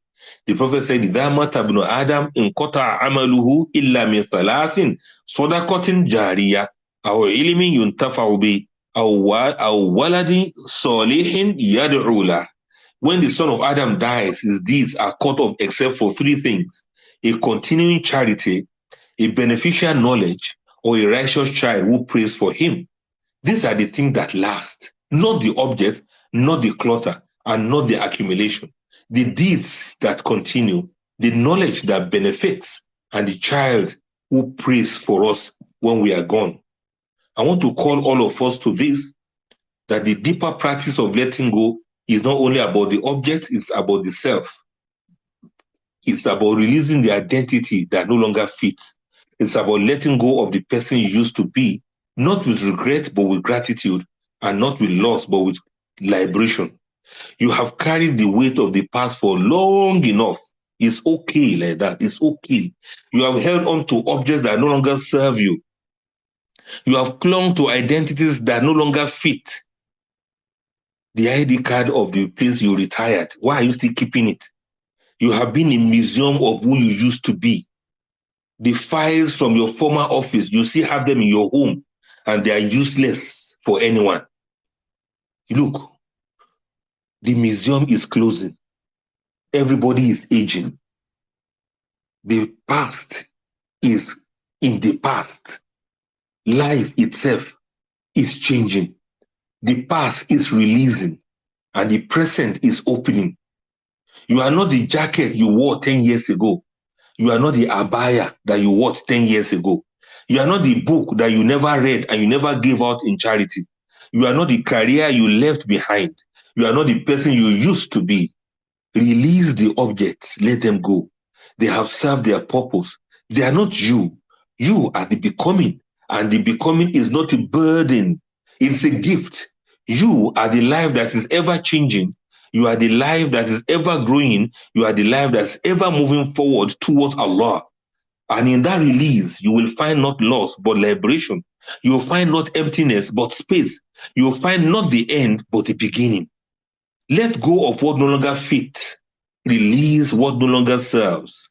Make space for the life that is waiting for you. Because if you don't allow the past to go, the present will not make any meaning, and the future will not come around. The life you have been waiting for begins now, not tomorrow, and not when you are ready. It actually begins now. And I want you to step into it, because a new life is yours. Make a new life for yourself. Make a new life for yourself by letting go of the past. And I sincerely pray for you that you should repeat this prayer even for yourself. That Allahumma inni as'aluka al-hayata fil hadir wal hurriyata min al-madi wa thiqata bima huwa atin. Allahumma inni ala tarki ma la yanfa'uni wal ihtifazi bima yanfa'uni wa tamyiz bayna ma yakhdumuni wa ma yuthkiluni. Allahumma ij'al bayti miratan liruhi. Allahumma ij'al bayti miratan liruhi. Waj'al hayati shahadatan li imani. Waj'al mawti liqa'an li rahmatika. Ya Rabbal Alameen. Oh Allah, I ask you for life in the present. I ask you for freedom from the past and trust in what is to come. Oh Allah, help me to leave what does not benefit me, to keep what benefits me, and to distinguish between what serves me and what weighs me down. Oh Allah, make my home a mirror of my soul, make my life a testimony of my faith, and make my death a meeting with your mercy. Ameen, Ya Rabbal Alameen. My name is Abdul Fattah Adeyemi. May Allah make the past a lesson for us, the present a life, and the future a hope. Ameen. Wassalamu alaikum wa rahmatullahi ta'ala wa barakatuh. وعليكم السلام ورحمة الله وبركاته. جزاكم الله خيرا كثيرا في الدنيا والآخرة. May Allah continue to preserve him. May Allah continue to enrich him. May Allah continue to bless him and his family. Bismillah ar-Rahman ar-Rahim. Inna a'tainaka al-Kawthar. أعطيناك Fasalli li الكوثر rabbik. صل لربك وانهار إن Huwa شانئك al-Abtar. هو الأبصر. Pẹ̀lú ògo Ọlọ́run ló ti máa sẹ́ndì tèmi gbogbo wa ní tèmi ìbá wí Allah. gbogbo wa pátá. I want to see somebody. I want to see anyone that will raise his or her hand today that will say he's not guilty of anything that Ustaz has said today. Let me say, I'm waiting for the hands up. You are not guilty of what Ustaz has said today. Let me see you. You are not guilty. I'm still waiting. Everyone, Jazakumullah khairan, Ustaz. Ustaz has really made an impact today. And we Sorry, thank awareness. Sorry, awareness. The laughter, I didn't laugh before. I'm just laughing them now.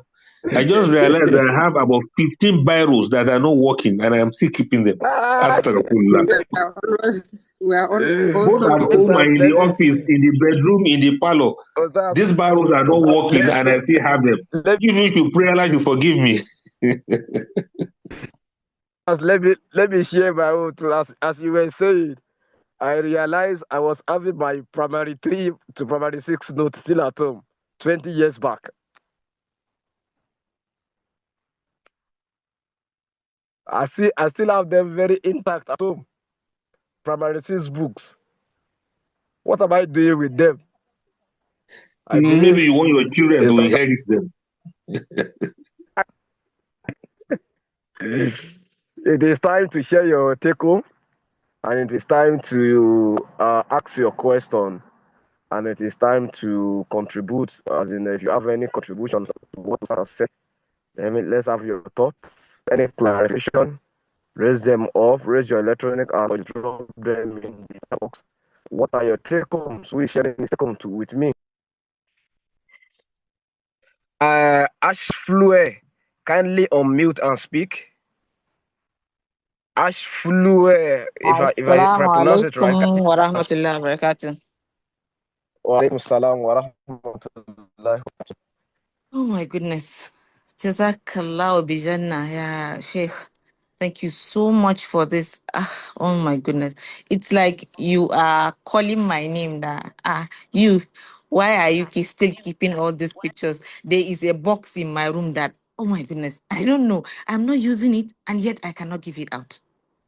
But yet I'm still scared that if I should give it out, the person that bought it for me would be angry about it. So I don't know. How do I go about this now? Because honestly, the zipper on the box is spoiled. I'm not using it and I'm scared of giving it out. So I don't know how a Sheikh would help me navigate this tricky kind of situation. Yes, thank you very much. You know what you do, like I said, you bring the box out and you like speak to the box. You say, please, I have used you. And you have also used me. And I want to release you now to go and be useful to somebody else. Okay. With your permission, I release you so that my life will be free from the clutter and from the clutches of you clutching my life. So if you do that, I'm just saying, it's just a psychological and mental conditioning for you to do that. But please, you know what you can do? Whether you fix the zipper or not, there should be somebody out there that you can donate it to. And I'm Yes. giving you, all of us, I'm giving us this assurance that inshallah, as soon as our Baynakum center is complete, we are going to be having maybe once every month where we'll be bringing those kind of things. And we are going to we are going to hire pickups, we'll take them to far away, some of these outskirts, and we're going to donate them feasibility. We can assist each other in that. Maybe if you are not the one to go and donate it, you'll be able to look away. We need to snatch it from you. Yes. And tell Sir, you to this stop crying. box, sorry, sir, this box was given to me by my husband. So I'm Yeah. scared if I should give it out, he might be angry. And If yet I'm not using it. your husband listens to this lecture, he will understand. Honestly, I wish he had listened to because he's a hoarder. He likes to hoard a lot of things and he's not at home. All Wallahi. of you are the In same. fact, even yesterday I was telling him he was keeping cartons of perfumes that he's not using. I was like, what are you doing with these That's things? another one. Perfume, empty bottle of perfumes. Bottle of perfume, their cartons, the packs, and everything still there in the room. I don't know. I was talking to him yesterday about this. Honestly, it's quite painful. Allah Akbar. I just saw 2 bottles of Vaseline, Blue Seal Vaseline, 2 container that Yeah. is finished, completely finished now. No Vaseline inside the container. I kept them in one corner. I thought I would use it to put something else. It has been there for like 6 months after full. I think we need to be Allah. asking Allah forgiveness, all of us. I mean, yeah, So Allah. please don't let it get to you. Just close your eyes, discuss with your husband, let him know that you want to turn this bag into ibadah. You want to turn it to ibadah. That Okay, is, sir. you want to give it out in Jazakallah khair, sadaqah. sir. So Allah will give you and him the reward abundantly. Jazakallah khair, sir. Well, yeah, so thank you very much, Ashflow. Ajaramatu Bello, you can unmute and speak. Okay, thank you. Assalamu alaikum warahmatullahi wabarakatuh. Our daddy, our super mentor, may Allah continue to bless you. There's no way you deliver a lecture that, in fact, throughout that day, I have to sit and process so many thoughts. And today is just one of such day. And I want to just bring some tips that can help us in trying to do this. Like, okay, I have a so please set a day in a month or every 3 months and go around your house, the kitchen, the wardrobe, the children's room, and declutter. I have a foundation, Rahma Orphan Care Foundation.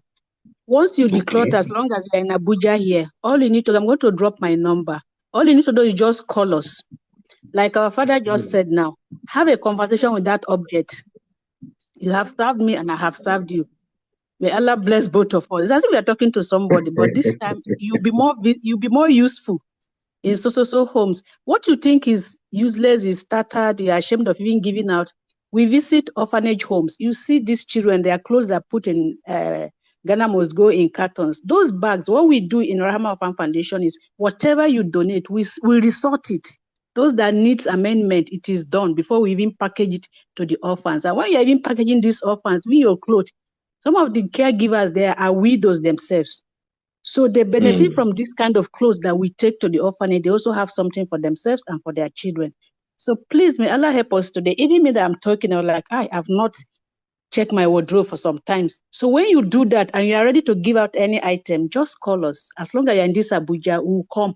Even if you're outside Abuja, we can link you up with some people that are already taking care of orphans and widows, and they will meet you and pick it up from you. We have received such things from even Kanu, Mina. And then if you are too far, we'll say, okay, please reach out to this contact. They'll come pick it, take it to IDP camps. They know these people that there's some people, even slippers they don't have. Slippers that in each of the bedrooms, we have one for every visitor. Like our father just said, the visitor that will never come. But slippers is just there. I want some people are just walking about without slippers. So my dear sister that just spoke, whatever item, just let it go and move on. Today's lecture is an awakening one for us. And may Allah make it easy. Well, I'm just saying that I'm going to drop my number after this conversation. So, like our father said, now we'll work.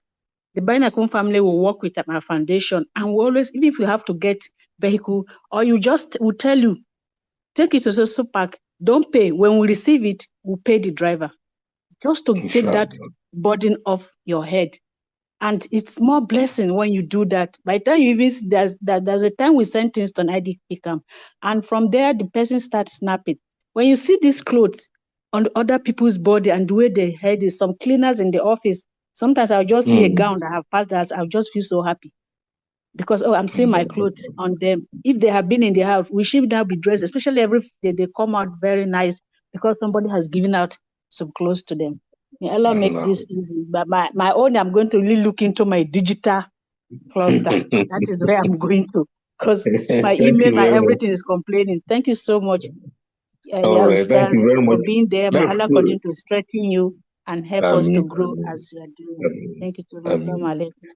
Well, that's Coach Ramatu there. She has my full support. She's going to drop her number, like she said. Let us begin from there. Taibat Uthman, kindly unmute and speak.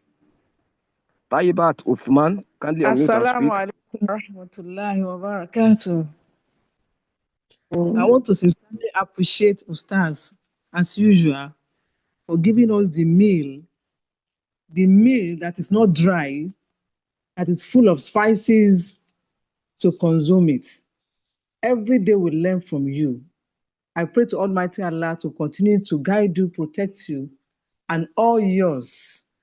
And all these things you are doing, you will not regret doing it, inshallah. I have a question and contribution. Number one, on spiritual cluster. Most of us are talking about physical clutter, but spiritually, we have a lot of things that prevent us from making our soul to be qalb salim. We have to do what we call deliberation. We have to do a lot of pondering on ourselves, what we call self-evaluation, to evaluate ourselves and see where are we not doing it right. Because when you have a lot of things bothering your mind, it affects us spiritually. So let us declutter too spiritually. Then on the issue of physical cluttering, I find myself in an environment where when you give out your used items, it tends to be another thing. When I was in the north, there's no problem about that. You dash out what you don't use again. But here, they will give it a lot of meaning. And that is why I have that challenge of giving out what I don't use. And if I'm opportune to be around Abuja, I'll be glad today that most of the things that I don't use will be given out. But where I find myself, it is termed negatively, as if you want to use that thing to do something for them. And for you to take it out and burn it, I feel guilty that some people need this. So that is why I have that challenge. I don't know if the Rahman Foundation has a way, or because I live far away in Lagos, not in the heart of Lagos, in suburb of Lagos. So that's how I have the challenge. If you have other foundation around that can be that are into orphan that one can send some of these things to, I'll be glad to have information about that. Assalamu alaikum wa rahmatullahi wa barakatuh. Wa alaikum salam. Thank you very much, Haji Atoyibat. May Allah bless you and reward you abundantly for your contribution. What you have said is very, very important, especially amongst, should I say Africans or Nigerians? I don't want to mention a particular tribe in Nigeria, but almost all tribes, they have similar experiences where they will say, even when you want to give out the cloth, make sure you wash it first, or some people can use your clothes for diabolical means against you. Those kind of things. We all know this. We are familiar with it. And if you give to your relatives, it's a problem. Because if anything happens to that relative, they'll say you are the one that gave the cloth to the person. And maybe after you distributed the clothes, your business start moving well, people will start raising eyebrows to say, only God knows. These things are there. Unfortunately, it's all sign of poverty amongst the people. But I don't want you to to discountenance it or to look at it as if it's not relevant. Don't look at it as if it is not important, because you understand the people around very, very well, just like some of us also understand them. So the best bet is like the one that Coach Ramatu just mentioned. Now she has dropped her number. You can package them in Ghana Must Go, wrap them well, and then put it through these the night buses that can courier them to Abuja. She will find her way to send her people to go and pick them up, and it will still be useful in one way or the other. And from this moment on, let us all try not to clutter. Don't buy what you don't need because it's cheap, and don't keep things that are not relevant to your life. Spiritually, some of these things are there, and we can still try.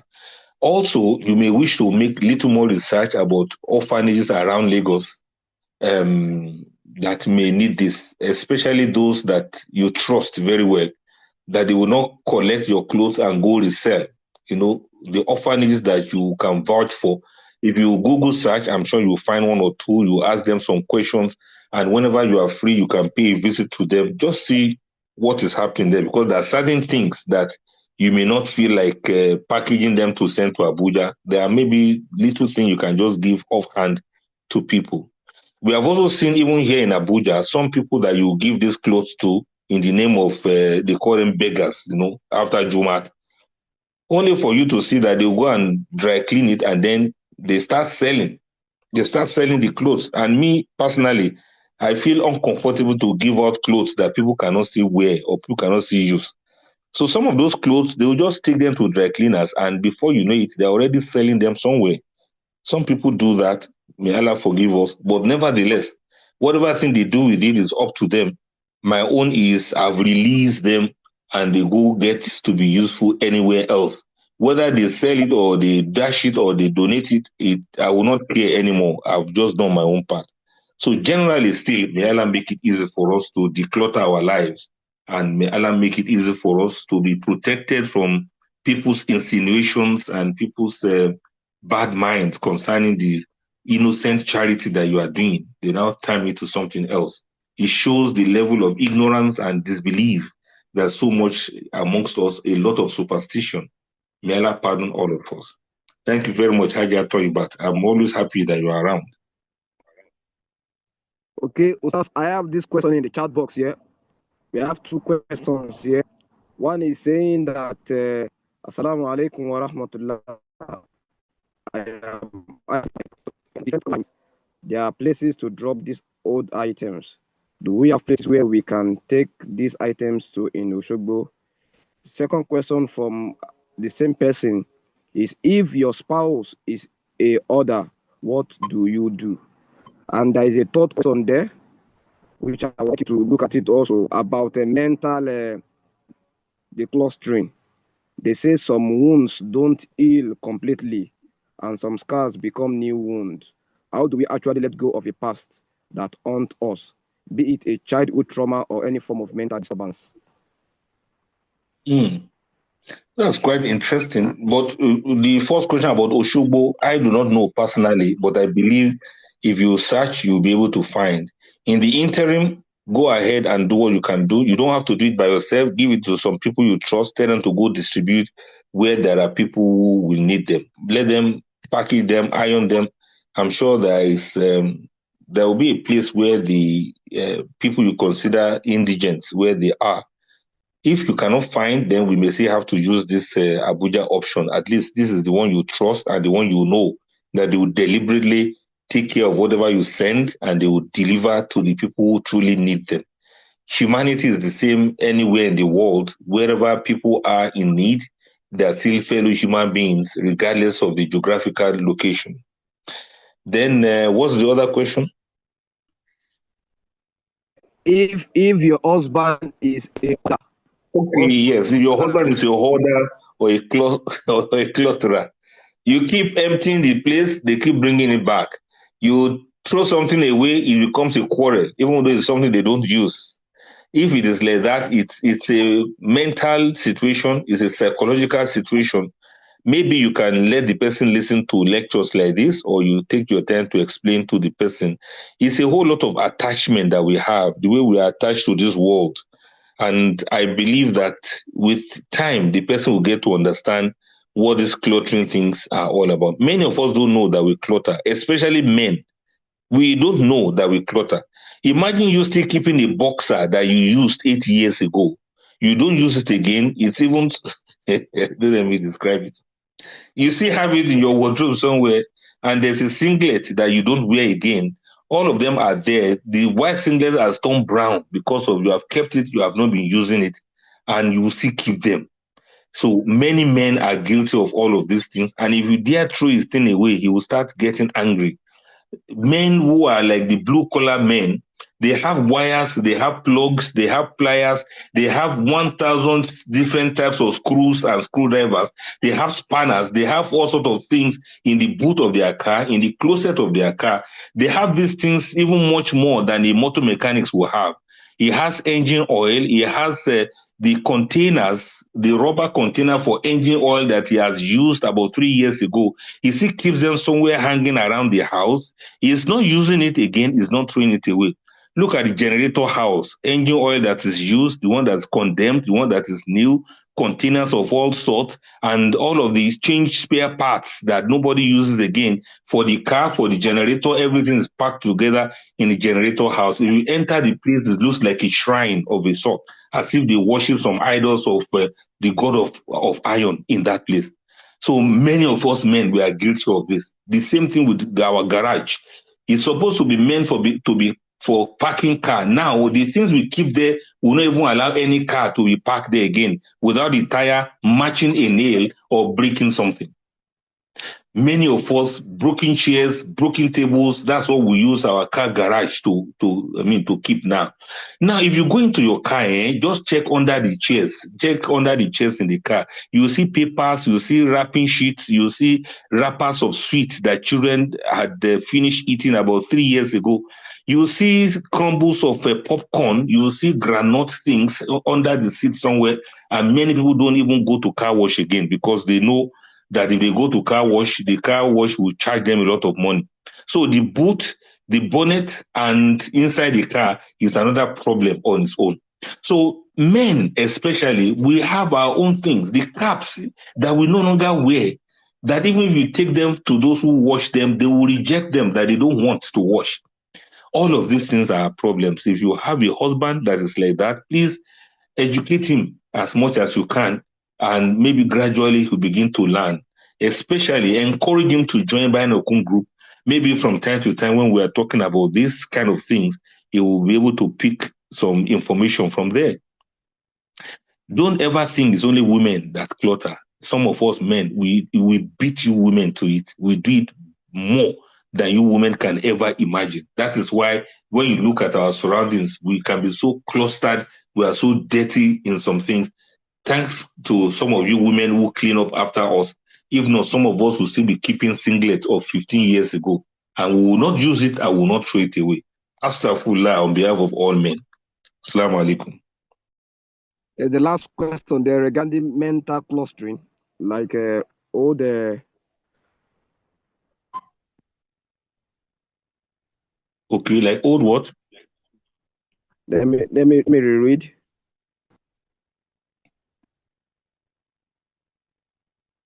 Regarding about mental declustering, they say some wounds don't heal completely, and some scars become new wounds. How do we actually let go of a past that haunts us, be it a childhood trauma or any form of mental disturbances? Let me tell you something that may make it to be easy for you to understand what I'm saying about mental decluttering, freeing your mind, freeing your head of people who have hurt you, people who have harmed you, people who have done things against you, people you are angry with.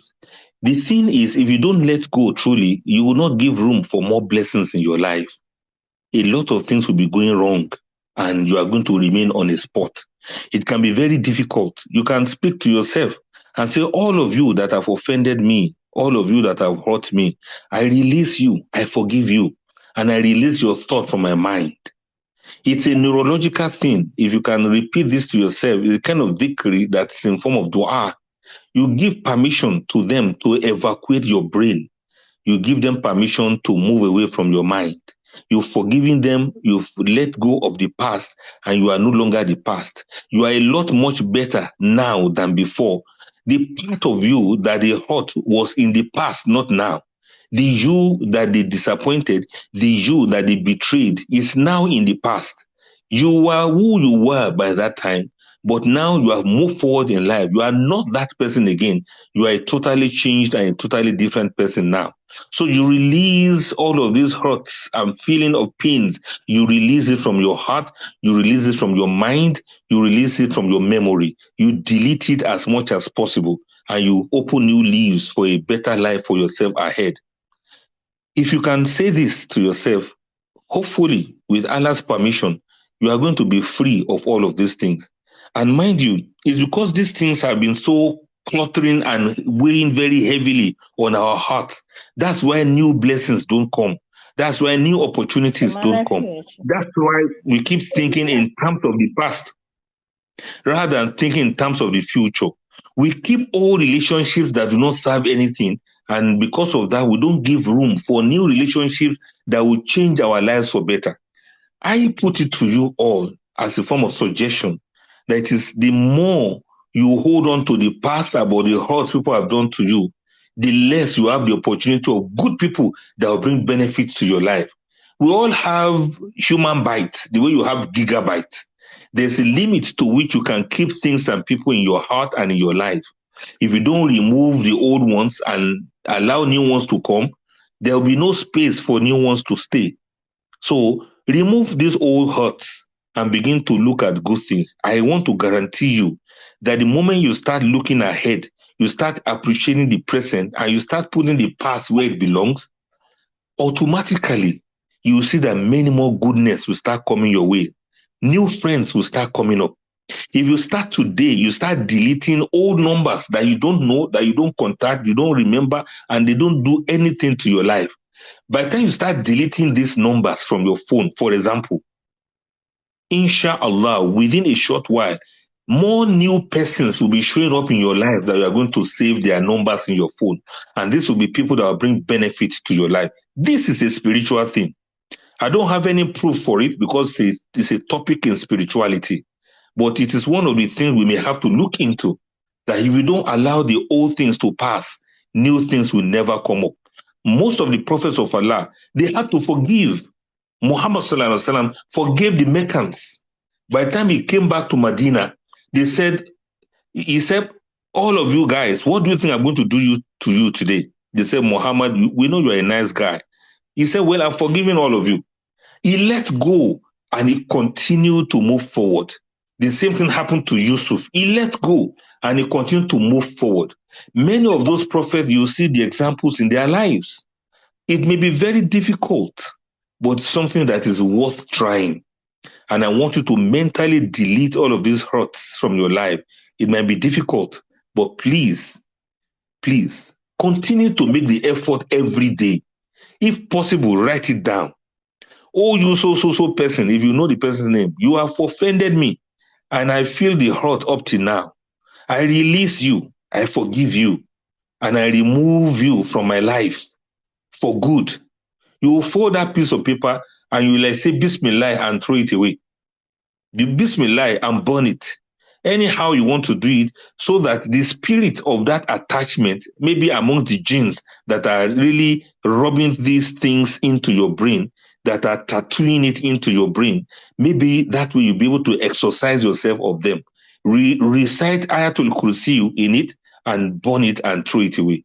Inshallah, it will prepare your mind to mentally know that you have already forgiven these people and you have already moved past the hurt that they have done to you. It's only a person that is not successful that is thinking of revenge. A person that is truly successful in life, you will be so successful, you will not even remember the people who have done bad things to you. May Allah make it easy for all of us to move ahead in life and to become more successful than we are today. Assalamu alaikum wa rahmatullah. Wa alaikum salam. Adiza Bawa Garba. These are Assalamu your question. alaikum wa rahmatullahi ta'ala wa barakatuh. Jazakallah khairan so much. This was really what I needed. I moved to this place for over a year and I didn't even unpack some things. As Sheikh was talking, something he said made me stood up. He said, when you die, are you waiting for someone to unpack your things when you die? And alhamdulillah, I'm pleased to share this with everybody. Alhamdulillah wa shukrullah. That I've actually done 3 boxes while Sheikh was talking.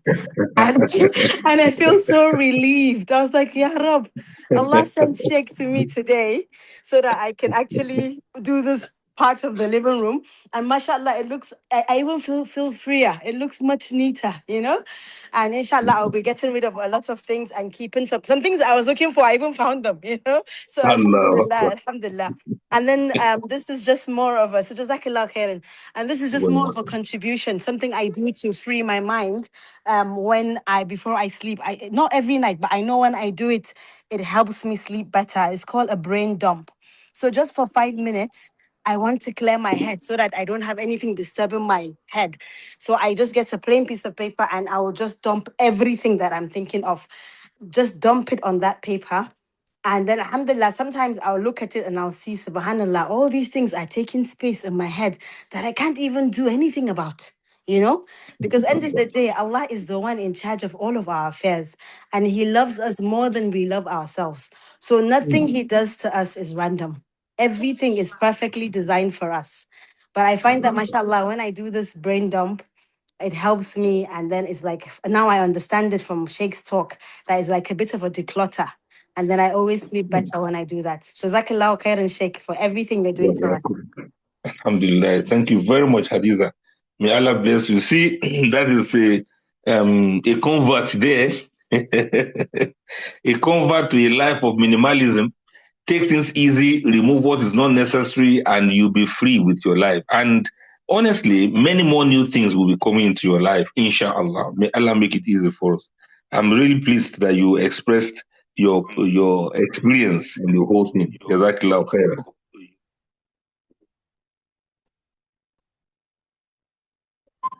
Over to you, awareness.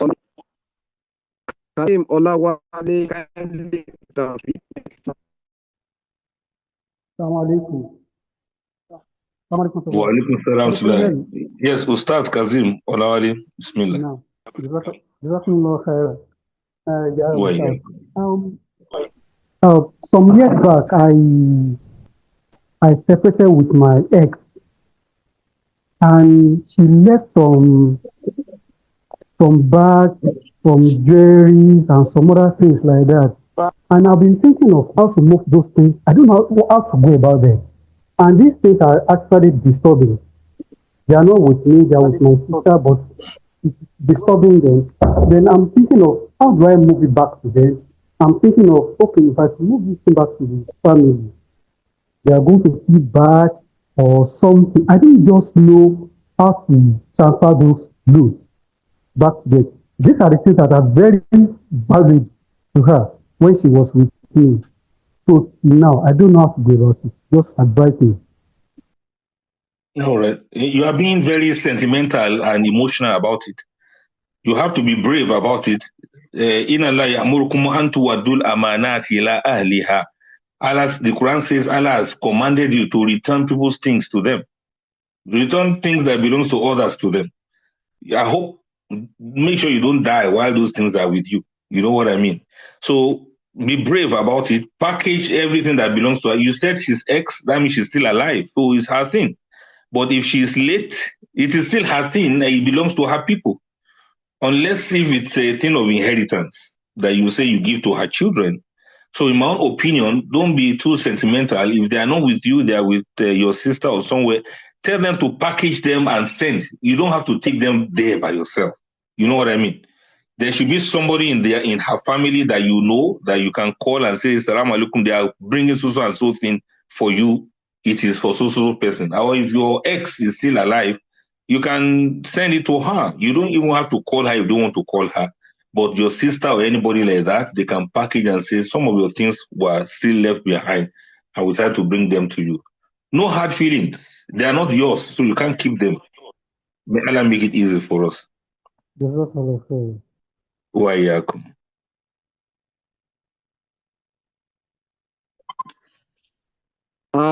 Khadija Ibrahim, the last caller here. Khadija Ibrahim, kindly unmute and speak. Assalamu alaikum wa rahmatullahi wa barakatuhu. Good afternoon, Sheikh. Good Coach, afternoon, how are you? everyone. I'm fine. Alhamdulillah, Ustaz. Thank you so much for your lecture. It was very beneficial, I'm sure, to everybody who listened. First, I want to acknowledge that this is a timely lecture. It's always timely. And Alhamdulillah, everybody has acknowledged that we have learned a lot from it. May Allah reward you. I just wanted to add that though I'm not much of a keeper, I'm not much of a hoarder, I just thought about it really deeply. And I just wanted to share some of the little things that I had learned in my little life.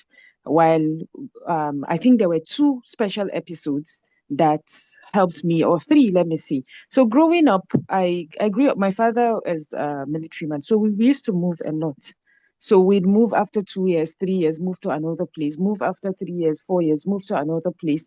And we did not have, keeping things costs us. If you are buying and keeping so much, it means when you're moving, you'd be moving with a lot of moving vans. That is vans. And you know how much even back in the 90s, it used to be, not to talk more of now that fuel is something else. So imagine taking moving vans and moving over and over again. So I learned from my mother from a young age that keeping all of those things, we keep things that, okay, for the first one we give to the younger brother would give to the another brother, maybe even books from schools, from all of those things, underwears, things that we are not using during summer, would say we keep it for winter, during winter would say we keep it for raining season and all of that. So growing up, that was one policy that my mother had. You wouldn't keep things over in her house because you're making her spend more. You're not saving the money. And another thing that I learned from a grand aunt who used to hoard so much, she had everything, different shades of everything, veils, everything. She had them in hundreds, and she had a very big house, and everything was filled up with so much. And subhanallah, when we lost her, she had so much to give as inheritance. But even the people inheriting it, they could not take it. They were dashing it out. And then one thing that I remember they kept saying was, if she had given it out herself, it would have been sadaqah for her. It would have been, some of them would have been sadaqah to Jariyah, because if knowledge was shared and it was used, it would have been for her. But now it's not for her because it's inherited. So it is now for those who gave it out of inheritance. So and we have to be selfish in the way that we seek barakah. So if we are being selfish, we want to give out because it's going to return back to us. So moving in life or growth in different kinds, it may be divorce, it may be other things. So moving helps us to give out some of all of these things. And life is also about balance. And second thing I want to share is I have an uncle that suffers from, I'll say suffer because it's a mental illness. He suffers from OCD. He cannot keep anything on the other side. So for him, keeping things is like it's itching him. He can't keep anything, even in his phone. He cannot keep pictures or text messages. I don't think he has more than 10. And his house, you can see from one end of the wall to another end of the wall. So that also is something that he suffers from. So I would say briefly, life is all about balance. And this is something that I pondered about this afternoon while I was listening to this, that we have to give out. And as women, sometimes why we keep a lot of things is because we feel we spend a lot of money on them. I bought this lace, 500,000 naira. How can I give it out? And I can't wear it because a lot of people have already seen me wearing this particular red lace. So I'm going to keep it till another grand event is coming, where there are nobody that has seen me with those particular with this particular material, and I won't give it out. So these are some of the things. In as much as Sheikh has spoken so much about men keeping, women too, we keep because, oh, I bought this perfume, #1,000,000 naira, and it's a symbol of something that I have cherished for a long time. So these are some of the things that we have to look inwardly, and also like Sister Hadiza just mentioned, as he was speaking, I quickly ran to the room to check those books that my daughter had just finished using during this session. I'm like, okay, I'm not going to keep this till another time. There is nobody inheriting this. Let them go and be with people who will need them even better. And inshallah, may Allah bless us with more money so that we'd buy when there is need for them. We always anticipate there will be need for them in the future. Probably that's why we are holding on to those things. So this is my learning and this is my contribution. Assalamu alaikum wa rahmatullahi wa barakatuh. Wa alaikum salam wa rahmatullahi wa barakatuh. Thank you very much, Coach. That's very much eye-opening. Balance is the main thing. You will not throw everything away today, but at least you keep looking at it and you keep moving forward. Keep pressing forward, and inshallah, we'll be cleansing our lives and purifying our souls while we keep our environments as tidy as possible. And just like you said, many of us, when we want to move from home to home, you remember somebody just mentioned it now in the text, that if we are moving from one house to another house, can you imagine the kind of junks we leave behind, like mad people house, like house meant for mad people? You see papers, you see all sort of, in fact, some of us will have to hire people, special cleaners, to come and pack all of those things. Then you be like, what? So we have been living together in this same house with all of these things. No wonder many of us, we have other countries inside our homes. You know what I mean by that? Country for cockroaches, countries for rats. In fact, they even have different states and headquarters. Then you see all sorts of things that are living with us in the house.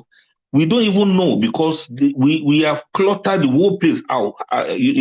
Imagine you have a store and during rainy season you hear a frog croaking from inside your store that is not in the bush, that is inside your house. Who knows how many more reptiles are living inside some of these things we are keeping? They are there. They have become a whole family inside our house. Rats and venoms, some other dangerous creatures, they find ways to hide in our homes. And we're even talking about those creatures. What about jinns? Our homes have become haven for jinns, lost souls, jinns that do not know where to go to. They find a room in our house, they find a space in our store, they have somewhere in your kitchen where they are hiding.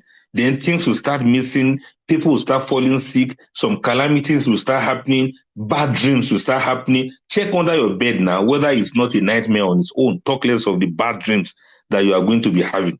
So I'm still just rewinding and replay all of the things we have said earlier on, that this is a very serious matter. And special thanks to a philosopher and his team who came up with this topic. If you have any of such things you need us to address, please contact philosopher. They know how to put together. They only need to inform me to say, Ustaz, next week we are going to talk about so and so. And most of the time, I find myself even learning from some of these topics when we are talking about them. May Allah make it easy for all of us to do our best. And funny enough, as I'm looking around, I'm also looking at the things that I need to declutter too. May Allah forgive me and have mercy on me.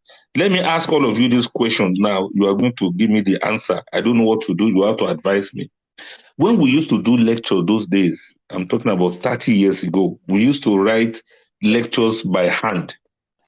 Not with computer like this that you print out or you type in, not like that. It was with biro and paper. You have your hadith, you have your verse of Quran, you write it by hand. I have the ones I did, and I'm not exaggerating. The ones I did about 40 years ago. I still have some of them with me. What am I going to do with them? Please, somebody should advise me in the comment section. I also have a lot of things that I'm going to change in my life now. May Allah forgive me and forgive you too. Let me stop there, inshallah. Okay, Ustaz, we take this last three in one question so that we can call it a day today? I am so inspired and enlightened about today's lecture. Jazakumullah khairan, sir. Please, I have some questions. I call it three in one. Ustaz, maybe you can take a look at it. How can we know whether a change in our life is a test, a punishment, or a blessing from Allah? Second, what advice would you give to young Muslims preparing for an uncertain future? And third, what signs indicate that the changing world is affecting our relationship with Allah? That's the last question we'll be taking today. Okay, let me quickly say this. The first one is whether a change in our life, a test, a punishment, a blessing from Allah. We may not be able to address that now because of time, but there are so many lectures we have done in the past that is similar to this. I want the person to log on to my YouTube channel. There are about 180 topics there. I'm sure you'll find one that's talking about this. There's the game of life. There's the life in a snakarium. There's the Ayub in you, where I talk about different tests that a person may face in life. I believe you'll be able to find what is relevant to that question there. If you still do not find, please contact the organizers, awareness or Baba. Contact them. Then I will look for the specific lecture and forward it to you through them. So that I'm saying through them so that other people can also benefit from it. If you are on Baynakum group also, I will post it on Baynakum group so that other people will also see. But you need to let me know whether you find the answer to your question or not. Then what advice will you give to young Muslims preparing for an uncertain future? There's another lecture we do specifically on that. Preparing for the future. There's another one, futurity or futility. That one's a very brief lecture. There's another one, whether should we be concerned about the future of the children. I'm sure there should be about 5 different lectures that talk about this topic. If you don't find it on YouTube, then you find it on my podcast channel.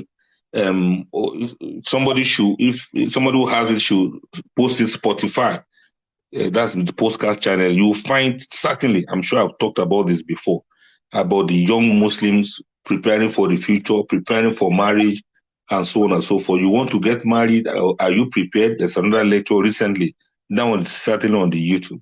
Then what signs indicate that the changing world is affecting our relationship with Allah? They are there, beaucoup, plenty. Many of us, we don't have peace of mind anymore. Many of us, okay, let me give just one single sign. Only one. And that sign is that if you look very well, it's as if all we have come to do in this world is to make money. If you look at it very well, the mass media, the social media, the economic media, the political media, all of this media put together, the only signal they are giving to us is that we are only in this world to make money. So if you are not making money, you should keep quiet, something like that. Hide your face if you don't get money. That's what they are telling us. And the moment when you see things happening like that, it's a sign that we are getting far away from Almighty Allah, where goodness and righteousness is not trending, where kindness and honesty is not a big deal to the people anymore. People don't take it serious anymore. So whenever you see this, you see that our relationship with Allah is being tampered with. Then we're in the world of AI, where almost everything is a lie. It's keeping us also away from Almighty Allah. But it depends on how you use it. It depends on how you look at it. The world is changing truly, but we also need to define what the world is. Many of us will think the world is the Western country. If you take US, UK, you take Germany, you take some part of Europe, many people think that is all about the world. No, the world is bigger than that. It's because we are speaking English and we are following those people. That is why we think the world is disintegrating. The reality is that there are other parts of the world. There are the Hispanics, there's the Spaniards, there are the Japanese, there are the Koreans, there are the Malaysians, there are the Asians generally. They have different world entirely. They don't even know any word the way we know it. They are at peace, many of these countries. They are just developing themselves and growing, and they have security and they are at peace with themselves. The Maldives and some other countries that are not too far from here, you see that they have a separate world of their own. They don't trend in the news. You don't see things happening about them on the mainstream news that we have, the mainstream news channels that we have. Why? Because what people call news nowadays is bad news. And there are many countries that do not do bad news. They don't have bad news. So because we only hear about bad news every day, that's what the Western definition of news is. The bad it is, the more trendy that news will become. So let us wake up. Let's not limit ourselves to only what we are fed with in the mass media. The world is changing, but it's changing for good, not changing for worse, the way the other media have made us to understand. So I don't want to say the world is bad. I just want us to say that, look, there are some worlds that are at peace, and our relationship with Allah is even much better because we attune to some of those worlds without limiting ourselves to the world that is indicating as if Shaitan is winning the war against morality. Right? May Allah make it easy for us. Then somebody said, want to know about raising children like you. Allah Akbar. May Allah give you children that are better, much, much better than us. If Allah wills, we are going to discuss more about child upbringing and some of the things we want to do. But please, Haja Taiba, and I also want to report to Global Amira that all of those that promised us they will form a group for boys and group for girls, please help us to remind them so that we can use that as an avenue to be addressing the boys also and to be addressing the girls, the children generally. And of course, we already have this for parents. So anytime there's a topic about raising righteous children, we will always address it. I hope those who are planning the topics will take note of your observation also to raise righteous children, not necessarily like me. There are better children than that, inshallah. Somebody just advised I should publish those things for beneficial knowledge. Alhamdulillah, I will try to work on them, like you have said. I thought I was... look, I must tell you the truth. Should I tell you the truth? I have boxes of all of these things. There was a time I needed to move from one house to my own house. And I remember that a whole truck had to make 2 turns to pack the books and those documents. I don't know. At a point, I was like, let me just hide somewhere so that they will not say, who is this man that is packing so many books like this? May Allah forgive me. But that is my life. That's how I grew up. That's all I know. Maybe my own is a bit understandable. But I'm not making an excuse for myself. The ones that can be converted to digital, I will ensure they convert them to digital for me. Even if it's to scan them and keep them for what people can read, maybe they should do that. But keeping all those papers, including one invitation card that they gave me to attend an event, when I got there, they said, Ustaz, you have to talk to us. You have to do lecture. I said, I didn't prepare for a lecture. I didn't know I would do a lecture. They said, no, you are going to do a lecture for us. It is behind that invitation card that I jotted the point that I wanted to talk about and the verse of Quran I wanted to quote for the people. Now, 25 years after, I'm still keeping that invitation card. Subhanallah. Say Allah should forgive me. May Allah forgive us and guide us right. Thank you very much. I need to stop here because we don't want to keep people waiting for too long. Jazakumullahu khairan. I want to thank you for giving us the opportunity to address you all today. May Allah forgive you. May Allah forgive me. May Allah have mercy on all of us. Assalamu alaikum wa rahmatullahi wa barakatuh.